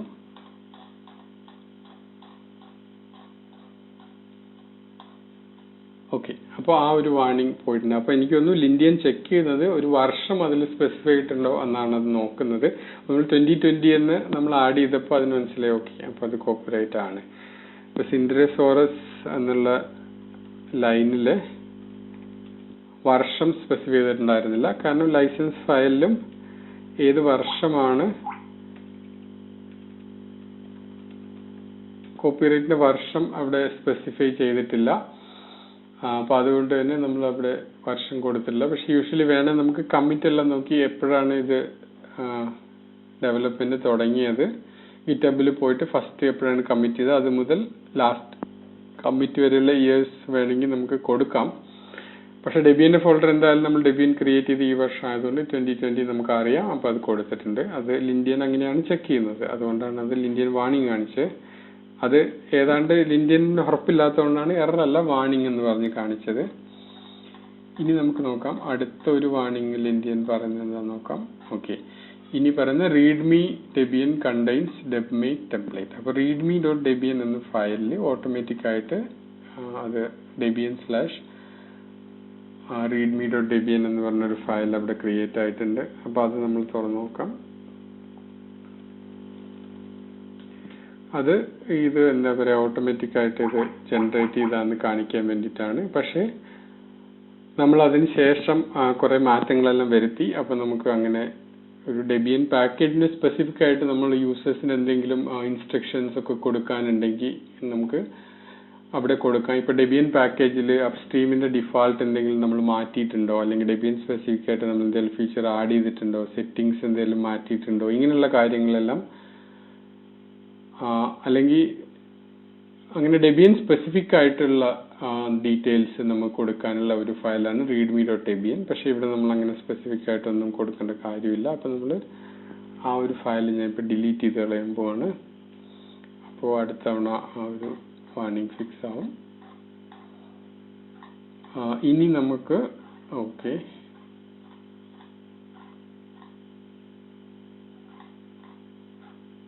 ഇത് ഈ വാർണിംഗ് ആണ് നമ്മൾ ഫിക്സ് ചെയ്തത്. readme debian contains debmake template. ഇനി നമ്മൾ അടുത്ത് നോക്കിക്കഴിഞ്ഞാൽ ഇത് I ആണ്, I ഫോർ ഇൻഫർമേഷൻ. അപ്പോൾ E ആണ് ഏറ്റവും സിവിയർ ആയിട്ടുള്ളത്.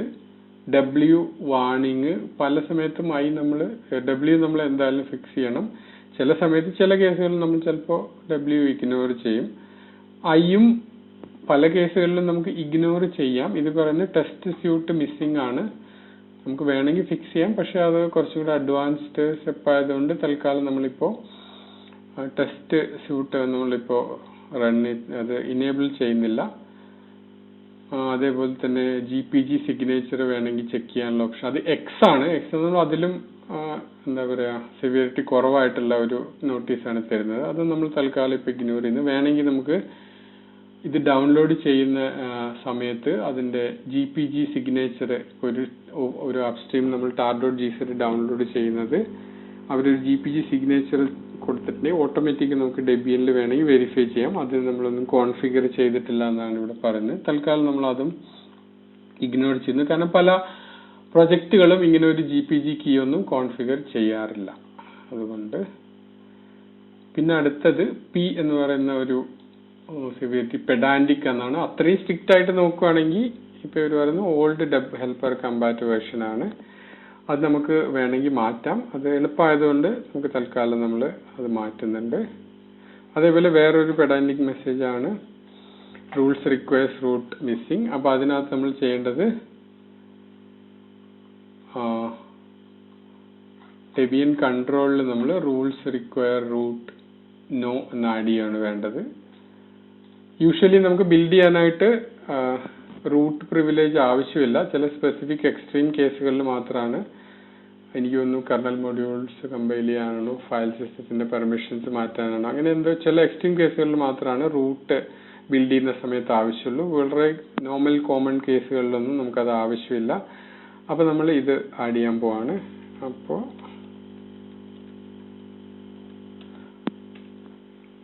അത് നമ്മൾ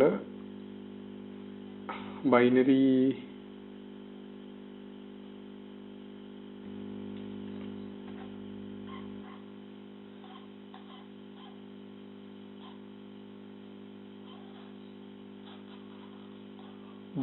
പാക്കേജിലാണോ സോഴ്സ് പാക്കേജിലാണ് അത് ആഡ് ചെയ്യേണ്ടത്.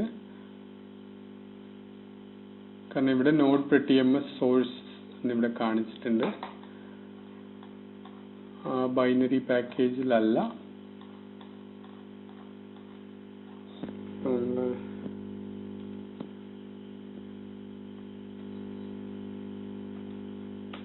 അതവിടെ ഒരു ബ്ലാങ്ക് ലൈൻ അത് കൊടുക്കണം. ബൈനറിയുടെയും സോഴ്സ് പാക്കേജിന് ഇടയ്ക്ക് റൂൾസ് റിക്വയർസ് നോ.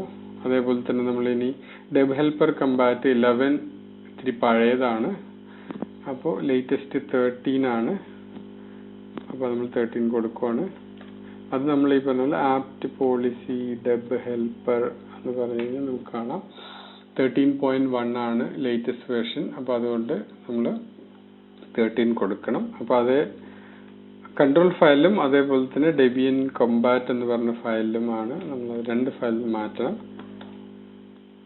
അപ്പോൾ ഇനി നമ്മൾ dpkg ബിൽഡ് പാക്കേജ് അടിക്കുന്നു. ഇനി നമ്മൾ ലിൻഡിയൻ അടിക്കുമ്പോൾ എറേഴ്സും വാർണിംഗ്സും എല്ലാം നമ്മൾ ഫിക്സ് ചെയ്തിട്ടുണ്ട്. ചില PIX ഒക്കെയുള്ള ഇത് മാത്രമേ ഇനി ബാക്കിയുള്ളൂ. Test suite auto package test missing. നമ്മൾ തൽക്കാലം ഇപ്പോൾ ടെസ്റ്റ് ഒന്നും റൺ ചെയ്യുന്നില്ല. നമ്മളൊരു ഇൻട്രഡക്ഷൻ ഒരു ബേസിക് പാക്കേജിംഗ് ആണ് ഇവിടെ ഉദ്ദേശിക്കുന്നത്. പക്ഷെ അഡ്വാൻസ്ഡ് ലെവലിൽ നമുക്ക് പിന്നീട് ഓട്ടോ പാക്കേജ് ടെസ്റ്റ് ഒക്കെ റൺ ചെയ്യുന്നത് എങ്ങനെയാണ് എന്ന് നമുക്ക് നോക്കാം. അതേപോലെ തന്നെ GPG സിഗ്നേച്ചർ ഇപ്പോൾ നമ്മൾ സെറ്റ് ചെയ്യുന്നില്ല. അത് അപ്സ്ട്രീം അങ്ങനെ സൈൻ ചെയ്തിട്ടൊന്നുമല്ല റിലീസ് ചെയ്യുന്നത്. അതേപോലെ തന്നെ ഇത് വേറെ ഒരെണ്ണം X തന്നെയാണ്, അത്ര ഇമ്പോർട്ടൻ്റ് ആയിട്ടുള്ളതല്ല. ഇയും W ആണ് നമുക്ക് ഏറ്റവും ഇമ്പോർട്ടൻ്റ് ആയിട്ട് ഫിക്സ് ചെയ്യേണ്ടത്. എററും വാർണിംഗും. അപ്സ്ട്രീം മെറ്റാഡാറ്റ ഫയൽ മിസ്സിംഗ് അത് നമുക്കിപ്പോൾ തൽക്കാലം നമ്മൾ ഇഗ്നോർ ചെയ്യുന്നു. ഓക്കെ, വേറെ ഒരു പെഡാൻറ്റിക് ആയിട്ട് ഇപ്പൊ പറയുന്ന ഡെബ് ഹെൽപ്പർ കമ്പാറ്റ് ഫയൽ ഉപയോഗിക്കുന്നു. അതേ സാധനം തന്നെ ഇപ്പൊ നമ്മൾ വേണമെങ്കിൽ ഇപ്പൊ നമുക്ക് ഈ ഡെബ് ഹെൽപ്പർ ഡെബിയൻ/കമ്പാറ്റിലും ഡെബിയൻ കൺട്രോളിലും കൂടെ എഴുതിക്കൊണ്ടിരുന്നത് ഒരു പഴയ മെത്തേഡാണ്. ഡെബ് മേക്ക് അത് അപ്ഡേറ്റ് ചെയ്തിട്ടില്ല, അതുകൊണ്ട് ഇപ്പോഴും പഴയ മെത്തേഡാണ്. നമുക്ക് വേണമെങ്കിൽ ഡെബിയൻ കൺട്രോൾ ഫയലില് ഡെബ് ഹെൽപ്പർ >13 എന്ന് മാറ്റിയിട്ട് ഡെബ് ഹെൽപ്പർ -combat =13 ടിൽഡ അത് കുറച്ച് അഡ്വാൻസ് ഫീച്ചറാണ്, നമുക്ക് പിന്നെ എപ്പോഴെല്ലാം അത് എക്സ്പ്ലെയിൻ ചെയ്യാം. ഇപ്പൊ തൽക്കാലം ഡെബ് ഹെൽപ്പർ കമ്പാറ്റ് =13 എന്ന് കൊടുക്കുക. അതിനുശേഷം നമുക്ക് debian/combat എന്ന് പറഞ്ഞ ഫയൽ നമുക്ക് ആവശ്യമില്ല. ഇനി നമ്മൾ ബിൽഡ് ചെയ്ത് നോക്കുവാണ്. ഇനി നമ്മൾ ലിൻഡിയൻ അടിച്ചു കഴിഞ്ഞാൽ നമുക്കിപ്പോൾ കാണാം ഇതിനകത്ത് എറർ ഒന്നും ബാക്കിയില്ല, വാർണിംഗും ഒന്നും ബാക്കിയില്ല. പിന്നെ ഒരു I ഉണ്ട്. ഒരു എക്സ് ഉണ്ട്, വീണ്ടും ഒരു എക്സ്, 2x ഒരു ഐയും, 2x ഒരു ഐയും മാത്രമാണ് ലിൻഡിയൻ അത് ഇപ്പൊ പറയുന്നത്. അപ്പൊ നമ്മുടെ പാക്കേജ് ഇപ്പോൾ ലിൻഡിയൻ ക്ലീൻ ആണ്. അപ്പോൾ ഇത് പാക്കേജ് ഡെബിയനിൽ അപ്ലോഡ് ചെയ്യാൻ ഇപ്പോൾ റെഡി ആയിട്ടുണ്ട്. എന്നാൽ പോലും ഇപ്പൊ നമ്മൾ ഇത്രയും നമ്മൾ ചെയ്തെങ്കിലും ഇതിൽ കുറെ കാര്യങ്ങളൊക്കെ നമ്മൾ എന്താ പറയാ npm to deb വഴി ഓട്ടോമാറ്റിക് ആയിട്ട് തന്നെ ചെയ്യാവുന്നതാണ്. നമ്മളിത് പാക്കേജിങ് പഠിക്കായത് കൊണ്ടാണ് നമ്മൾ ഫ്രം സ്ക്രാച്ച് ഡെബ് മേക്ക് വെച്ച് ചെയ്തത്. നേരെ വെച്ച് npm to deb ആണെങ്കിൽ ഇതേ സാധനം നമ്മൾ npm to deb prettyms എന്ന് കൊടുത്തു കഴിഞ്ഞാൽ ഓട്ടോമാറ്റിക് ആയിട്ട് നമ്മൾ ഇപ്പൊ ചെയ്ത പല കാര്യങ്ങളും npm to deb create prettyms ആണ് കൊടുത്തു കഴിഞ്ഞാൽ നമ്മൾ ഇപ്പൊ ചെയ്ത പല കാര്യങ്ങളും അത് ഓട്ടോമാറ്റിക് ആയിട്ട് തന്നെ നമുക്ക് ഫില്ല് ചെയ്ത് തരും. അതിന് പുറമെ ഇപ്പൊ നമ്മൾ ടെസ്റ്റുകളൊന്നും ഇനേബിൾ ചെയ്തിട്ടില്ല, അതും അത് ഓട്ടോമാറ്റിക് ആയിട്ട് ക്രിയേറ്റ് ചെയ്തു തരും. ഇത് npm to deb ഉപയോഗിക്കുന്ന എങ്ങനെയാണെന്നൊക്കെ നമുക്ക് അത് പിന്നെ ഒരു അവസരത്തിൽ നമുക്ക് നോക്കാം. ഇപ്പൊ ഇന്നത്തെ ഒരു സെഷന്റെ ഉദ്ദേശം എങ്ങനെയാണ് നമ്മളൊരു ഡെബിയൻ പാക്കേജ് സിമ്പിൾ ക്രിയേറ്റ് ചെയ്യുക എന്നുള്ളതായിരുന്നു. നിങ്ങൾക്കൊരു ഓവർവ്യൂ കിട്ടിയിരിക്കും എന്ന് വിചാരിക്കുന്നു. ഇതേ സ്റ്റെപ്പുകളെല്ലാം നിങ്ങൾ ഹാൻഡ്സ് ഓൺ നിങ്ങൾ ചെയ്ത് നോക്കുക. നിങ്ങൾക്ക് ഡൗട്ട്സ് ഉണ്ടെങ്കിൽ നമുക്ക് ക്വസ്റ്റ്യൻസ് ചോദിക്കാവുന്നതാണ്. നമ്മൾ സെഷന്റെ ഡീറ്റെയിൽസിൽ എങ്ങനെയാണ് ക്വസ്റ്റ്യൻ ചോദിക്കുക എന്നുള്ളതുണ്ടാവും. അല്ലെങ്കിൽ നമുക്ക് IRC വഴി ഡെബിയൻ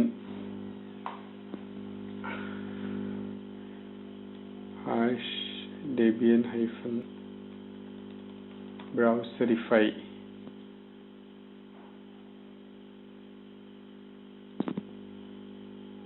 എന്ന OFTC ഉള്ള IRC ചാനലിൽ വന്നു കഴിഞ്ഞാൽ നമുക്ക് ചാറ്റ് ചെയ്യാം, സംശയങ്ങൾ അവിടെ ഡിസ്കസ് ചെയ്യാം.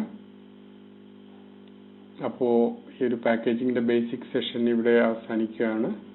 പിന്നെ ഇതിന്റെ പ്രസന്റേഷൻ അല്ല, ഇതിന്റെ ലിങ്കുകൾ വിക്കി ലിങ്കുകളും ഇത് ഡെബിയൻ അൺസ്റ്റേബിൾ സിസ്റ്റം സെറ്റപ്പ് ചെയ്യാനുള്ള ലിങ്കുകളെല്ലാം ഇതുമായിട്ട് ഈ ഒരു ടോക്കിന്റെ ഷെഡ്യൂളിൽ നിങ്ങൾക്ക് കാണാം. അതിന്റെ എതർപാഡ് എന്ന് പറഞ്ഞ ഒരു സെക്ഷൻ ഒരു ലിങ്ക് ഉണ്ട്, അതിനകത്താണ് ആ ലിങ്കുകളൊക്കെ ഷെയർ ചെയ്തിരിക്കുന്നത്. ആ ലിങ്ക് വഴി നിങ്ങൾക്ക് ഇതിന്റെ കൂടുതൽ ഡീറ്റെയിൽസ് നിങ്ങൾക്ക് കാണാം. അപ്പോൾ ഈ സെഷന് ഇവിടെ വന്ന എല്ലാവർക്കും നന്ദി, താങ്ക്സ്. ഇനി നിങ്ങൾ കൂടുതൽ ഡെബിയൻ പാക്കേജുകൾ ചെയ്ത് ഡെബിയനിലേക്ക് കൺട്രിബ്യൂട്ട് ചെയ്യും എന്ന് പ്രതീക്ഷിക്കുന്നു. നിങ്ങൾക്ക് എന്നെ കോണ്ടാക്ട് ചെയ്യണമെങ്കിൽ എൻ്റെ ഇമെയിൽ അഡ്രസ് praveen@debian.org നിങ്ങൾക്ക് മെയിൽ അയക്കാം. അല്ലെങ്കിൽ IRC ചാനലുകളിൽ ഇപ്പോൾ ഡെബിയൻ ബ്രൗസറിഫൈഡ് IRC ചാനലിൽ വന്നാൽ നിങ്ങൾക്ക് എന്നെ പിങ് ചെയ്യാം.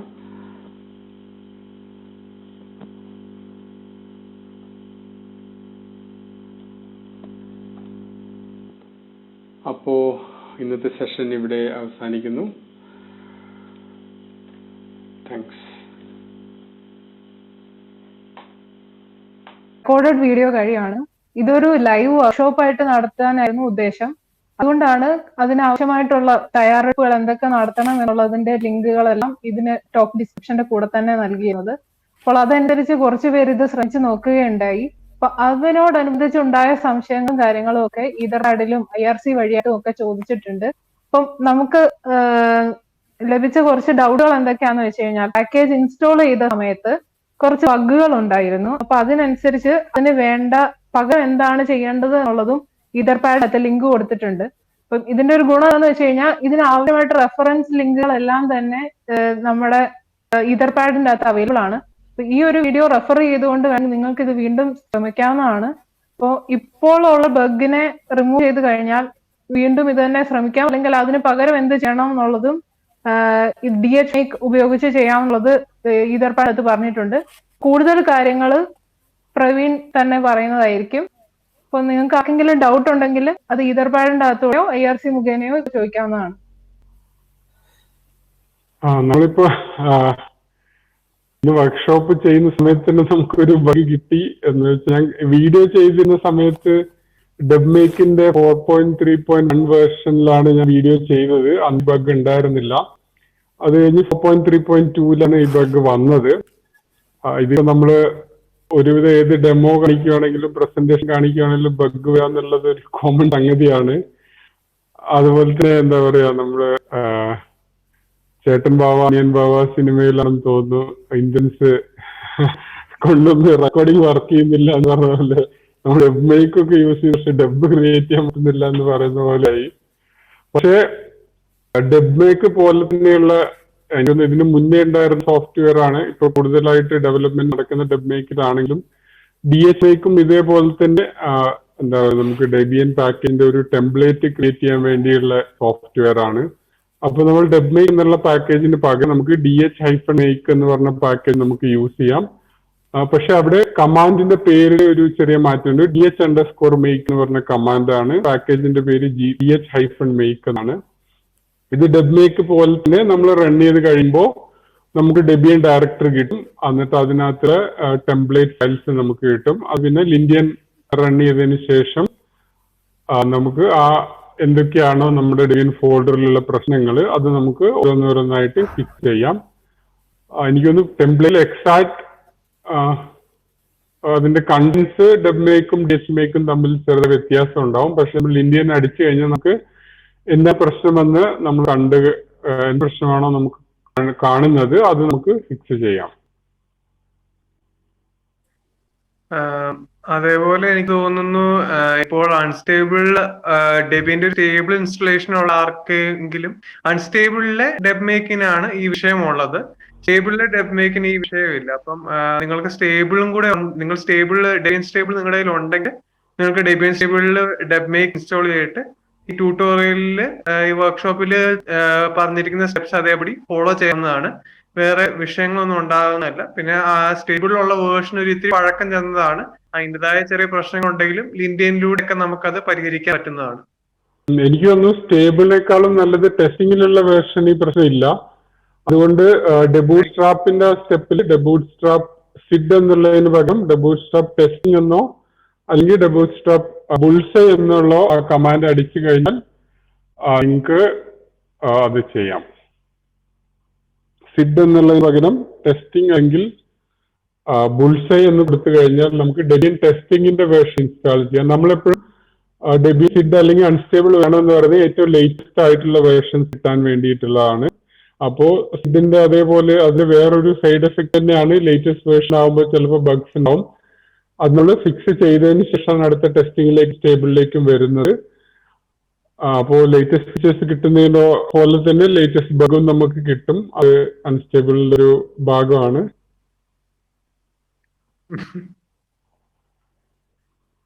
അതിപ്പോ റിസോൾവ് ആകും. ഇനിയിപ്പോ നമുക്കൊരു ഇത് പെട്ടെന്ന് റിസോൾവ് ആവുന്നതാണ്. അപ്പൊ ഇത് ഈ ഒരു വർക്ക്ഷോപ്പ് നിങ്ങൾ അതേപടി ഫോളോ ചെയ്യുന്നതാണ്. ഈ ഒരു പ്രശ്നം വരേണ്ടതല്ല ഇത് റിസോൾവ് ചെയ്ത് കഴിയുമ്പോൾ.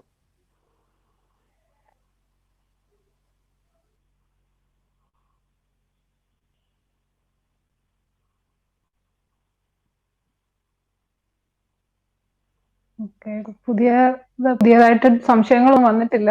ഇനി കുറച്ച് സമയം കൂടെ വെയിറ്റ് ചെയ്യാം. ഇനിയൊന്ന് എതിർപ്പാടിൽ കയറാൻ ബുദ്ധിമുട്ടുള്ളവർക്ക് നമ്മുടെ IRC ചാനൽ വഴി നിങ്ങൾക്ക് സംശയം ചോദിക്കാം. അത് IRC ചാനലിന്റെ ലിങ്ക് ആ ടോക്കിന്റെ ഡിസ്ക്രിപ്ഷൻ പേജിന്റെ റൈറ്റ് സൈഡിൽ തന്നെ ജോയിൻ വെബ് ചാറ്റ് എന്ന് പറഞ്ഞിട്ടുള്ള ആ ബട്ടൺ ക്ലിക്ക് ചെയ്ത് കഴിഞ്ഞാൽ നമുക്ക് വെബ് ചാറ്റിൽ വഴി ചോദിക്കാം. അതേപോലെ തന്നെ നമുക്ക് ഇനി ഈ വർക്ക്ഷോപ്പിന് ശേഷം നിങ്ങൾക്ക് ഇത് കണ്ടിന്യൂ ചെയ്ത് പോകണമെന്നുണ്ടെങ്കിൽ നമുക്ക് Debian-Browserify എന്ന് പറഞ്ഞ ഒരു പേജ് ഉണ്ട്. അത് ആ ഒരു ചാനലിലേക്ക് വന്നു കഴിഞ്ഞാൽ നിങ്ങൾക്ക് ചോദിക്കാവുന്നതാണ്.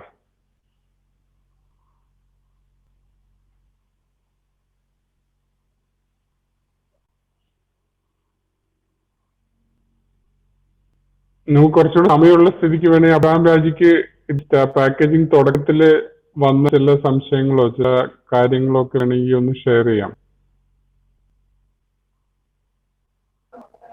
പാക്കേജിങ്ങിന്റെ തുടക്കത്തില് എനിക്കാണെങ്കിൽ വന്ന കുറെ കാര്യങ്ങൾ പറഞ്ഞാൽ ഈ ഒരു സിസ്റ്റമായിട്ട് ഒന്ന് എന്താ പറയാ മനസ്സിലാക്കാൻ ഒരിത്തിരി ബുദ്ധിമുട്ടുണ്ടായിരുന്നു. ഞാൻ തുടങ്ങിയ സമയത്ത് ഞാൻ ജാവാസ്ക്രിപ്റ്റ് പാക്കേജുകൾ വെച്ചാണ് തുടങ്ങിയത്. തുടങ്ങിയ സമയത്ത് എനിക്കാണെങ്കിൽ ഈ ഫോൾഡർ ഈ ആദ്യം ഉണ്ടായിരുന്ന കൺവെൻഷൻസ് ശരിക്കും ആദ്യം മനസ്സിലായില്ലായിരുന്നു. ഞാൻ npm2dev വെച്ച് ഉപയോഗിച്ചിട്ടില്ലായിരുന്നു. npm dev നമ്മൾ തുടങ്ങുമ്പോൾ എന്താ പറയാ നമ്മൾ ആദ്യം ഒരു പാക്കേജ് ഒരു എന്നിട്ട് അതിനകത്ത് റിസോൾവ് ചെയ്ത് കഴിയുമ്പോൾ നമ്മൾ DSCFല് GVP ഇമ്പോർട്ട് ചെയ്യുകയാണ് ചെയ്യുന്നത്. അപ്പൊ ആ ഒരു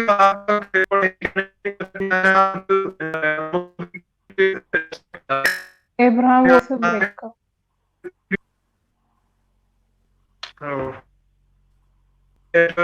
സീനാണ്. ഒന്നുകൂടെ പറയേണ്ടെന്ന് തോന്നുന്നു npm2dev ശേഷം.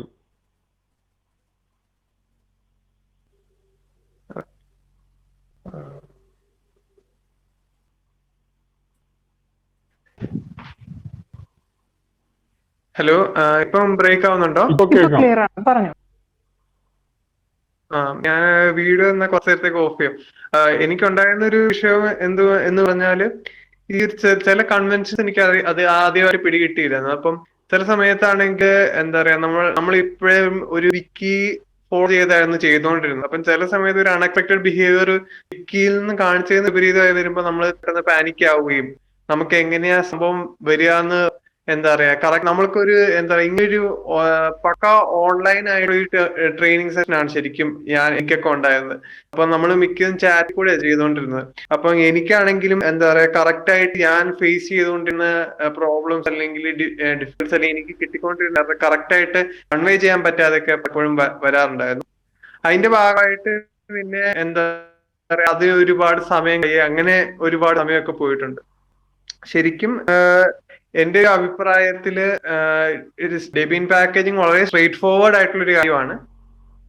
നമ്മള് എന്താ പറയാ അത്രയ്ക്ക് ബുദ്ധിമുട്ടല്ല. എന്ന് വെച്ചാൽ നമുക്ക് ആ ഒരു ബേസിക്സ് ഒരു തവണ ആ ബേസിക്സ് കിട്ടി കഴിയുമ്പം പിന്നെ നമ്മൾ ആദ്യം ഇപ്പൊ ഒരു പാക്കേജ് അപ്ഡേറ്റ് ചെയ്യുന്നതാണെങ്കിലും നമ്മൾ ആദ്യം അപ്ഡേറ്റ് ചെയ്യുമ്പോൾ നമ്മൾ വിചാരിക്കും ഇത് ഭയങ്കര വലിയ പണിയാണ്. പക്ഷെ നമുക്ക് അതിന്റെ ആ ഒരു കൺവെൻഷൻ കാര്യങ്ങളും കിട്ടിക്കഴിയുമ്പോൾ ആ ഒരു ടാസ്ക് പിന്നെ നമുക്ക് ഒന്നുമല്ല ഏത് ഉറപ്പിലും ചെയ്യാൻ പറ്റുന്ന രീതിയിൽ ആയിരിക്കും. എനിക്ക് അങ്ങനെയായിരുന്നു. എനിക്ക് ഓരോന്ന് തുടങ്ങുമ്പോൾ എനിക്ക് അത്യാവശ്യം ബുദ്ധിമുട്ടായിട്ട് തോന്നുകയും പക്ഷെ ഒരു തവണ ചെയ്ത് കഴിയുമ്പോൾ പിന്നെ അത് എപ്പോ വേണമെങ്കിലും ചെയ്യാം എന്നുള്ളൊരു നിലയിലുമായിരുന്നു. കമ്മ്യൂണിറ്റി ഭയങ്കര സ്ട്രോങ് ആണ്. ഞാൻ ജാവാസ്ക്രിപ്റ്റ് ടീമിന്റെ കൂടെയും റൂബി ടീമിന്റെ കൂടെയും പ്രവർത്തിച്ചിട്ടുണ്ട്. അപ്പം കമ്മ്യൂണിറ്റി ഭയങ്കര സ്ട്രോങ് ആണ്. നമുക്ക് ഡൗട്ടുകൾ അവര് കൃത്യമായിട്ട് കാര്യങ്ങൾ പറഞ്ഞു തരും. നമ്മൾ മര്യാദയ്ക്ക് ചോദിക്കണമെന്നേ ഉള്ളൂ. പലപ്പോഴും ഞാൻ ഒരു പ്രശ്നം ഇതാണ് പ്രശ്നം എന്ന് വിചാരിക്കും, പക്ഷെ അതല്ലായിരിക്കും പ്രശ്നം. അപ്പൊ എപ്പോഴും എനിക്ക് തുടക്കത്തിലൊക്കെ എന്താ പറയാ എനിക്ക് എപ്പോഴും കിട്ടിക്കൊണ്ടിരുന്ന കമന്റ് വെച്ചാൽ ലോഗ് മുഴുവൻ ഇടുക, ലോഗ് മുഴുവൻ ഇട്ടാലാണ് നമുക്ക് കൃത്യമായിട്ട് എന്ത് പ്രശ്നം എവിടെയാന്ന് ഇത് ചെയ്യാൻ പറ്റുക. പിന്നെ അങ്ങനെ ചെറിയ ചെറിയ പ്രശ്നങ്ങളാണ്. പിന്നെ എന്താ വെച്ചാൽ എൻവയോൺമെന്റ് ഇപ്പം നമ്മളിപ്പം ചെയ്തതെന്ന് വെച്ചാൽ ഇന്ന് ചെയ്തത് സിഡിന്റെ ഒരു എൻവയോൺമെന്റ് മാത്രമേ നമ്മൾ സെറ്റപ്പ് ചെയ്തുള്ളൂ. പക്ഷെ നമ്മൾ ഇത്തിരി കൂടെ വലിയ അപ്ഡേറ്റുകളിലേക്ക് പോകുമ്പോൾ നമ്മൾ ഓട്ടോ PKG ടെസ്റ്റ് ഒക്കെ നമ്മൾ ലോക്കലായിട്ട് റൺ ചെയ്യാൻ വേണ്ടി നമ്മൾ LX കണ്ടെയ്നർ ഒക്കെ വെച്ച് ഓരോ ടെസ്റ്റ് ബെഡുകളൊക്കെ സെറ്റപ്പ് ചെയ്യും. അപ്പോ എനിക്കാണെങ്കിൽ നെറ്റ്വർക്കിന്റെ ഇപ്പോൾ പോലെ നെറ്റ്വർക്കിന് ചെറിയ ഇഷ്യൂസ് ഒക്കെ ഉണ്ടായിരുന്നത് കാരണം പലപ്പോഴും അങ്ങനത്തെ സെറ്റപ്പുകളൊക്കെ ഫെയിൽ ആവാറുണ്ടായിരുന്നു. അപ്പൊ അങ്ങനത്തെ കുറെ ഇഷ്യൂസ് ഉണ്ടായിരുന്നു. പക്ഷെ നമുക്കെല്ലാം മറികടക്കാൻ പറ്റും. ഇപ്പോൾ ഡെബിയൻ സാൽസ ഗിറ്റ്ലാബിന്റെ ഒരു ഇൻസ്റ്റൻസ് റൺ ചെയ്യുന്നുണ്ട്. സാൽസ CI ഗിറ്റ്ലാബ് CIയുടെ ഉപയോഗിച്ച് നമ്മൾ ടെസ്റ്റിംഗ് ഓട്ടോ PKG ടെസ്റ്റ് ഒക്കെ നടത്തുന്നുണ്ട്. അവർ എപ്പോഴും അതിൽ ഡെവലപ്പ് ചെയ്തുകൊണ്ടിരിക്കുകയാണ്. കൂടുതൽ ഫീച്ചേഴ്സ് അതിലേക്ക് ആഡ് ചെയ്തുകൊണ്ടിരിക്കുകയാണ്. അപ്പം അതിലൂടെ എനിക്കിപ്പോ ഓട്ടോ PKG ടെസ്റ്റും ബിൽഡും ഒക്കെ എളുപ്പത്തിൽ നടത്താൻ പറ്റും. പക്ഷെ റിവേഴ്സ് ഡിപ്പെൻഡൻസീസ് ഇപ്പോൾ റീബിൽഡ് ചെയ്യാൻ ഓട്ടോ PKG ടെസ്റ്റ് വഴി ഡെവിലെ സാൽസ CI വഴി നടക്കുന്നില്ല. അതൊക്കെ കൂടെ ഉള്ളൂ ഇനി അവർ ഇംപ്ലിമെന്റ് ചെയ്യാനുള്ള കുറച്ചും കൂടെ ഫീച്ചേഴ്സ്. കൂടുതലായിട്ട് നമ്മൾ ഓട്ടോമേറ്റ് ചെയ്യും, എപ്പോഴും പുതിയ പുതിയ ഫീച്ചേഴ്സ് ആഡ് ചെയ്യുന്നുണ്ട്. ഓക്കെ, നമ്മുടെ സമയം ഏകദേശം അവസാനിക്കാറായിരിക്കുകയാണ്. അപ്പൊ കൂടുതൽ കാര്യങ്ങൾ എന്തായാലും നിങ്ങൾ കോണ്ടാക്ട് ചെയ്ത് കഴിഞ്ഞാൽ നിങ്ങൾക്ക് പറഞ്ഞു കൊടുക്കാൻ പറ്റും. നമ്മുടെ IRC ചാനൽ വഴിയായിട്ടോ അല്ലെങ്കിൽ ഇപ്പോൾ ഈതർപ്പാടിന്റെ അകത്തോ ചോദിച്ച സംശയങ്ങൾക്ക് തന്നെ അവിടെ മറുപടി ഉണ്ട്. അപ്പൊ കൂടുതൽ കാര്യങ്ങൾ പറഞ്ഞു തന്നതിന് ഏബ്രഹാമിനും അതുപോലെ തന്നെ പ്രവീൺ രണ്ടുപേർക്കും നന്ദി. അപ്പൊ നമ്മുടെ ഇന്നത്തെ മലയാളം ട്രാക്ക് ടോക്കുകൾ ഇവിടെ അവസാനിക്കുകയാണ്. നാളെ വീണ്ടും 2 മണിക്കാണ് നമ്മുടെ അടുത്ത ടോക്ക് ഉള്ളത്. അപ്പോ എല്ലാവരെയും ആ സമയത്ത് കാണാൻ പ്രതീക്ഷിക്കുന്നു. അപ്പൊ ശരി, നന്ദി, ശുഭരാത്രി. ബൈ. ബൈ.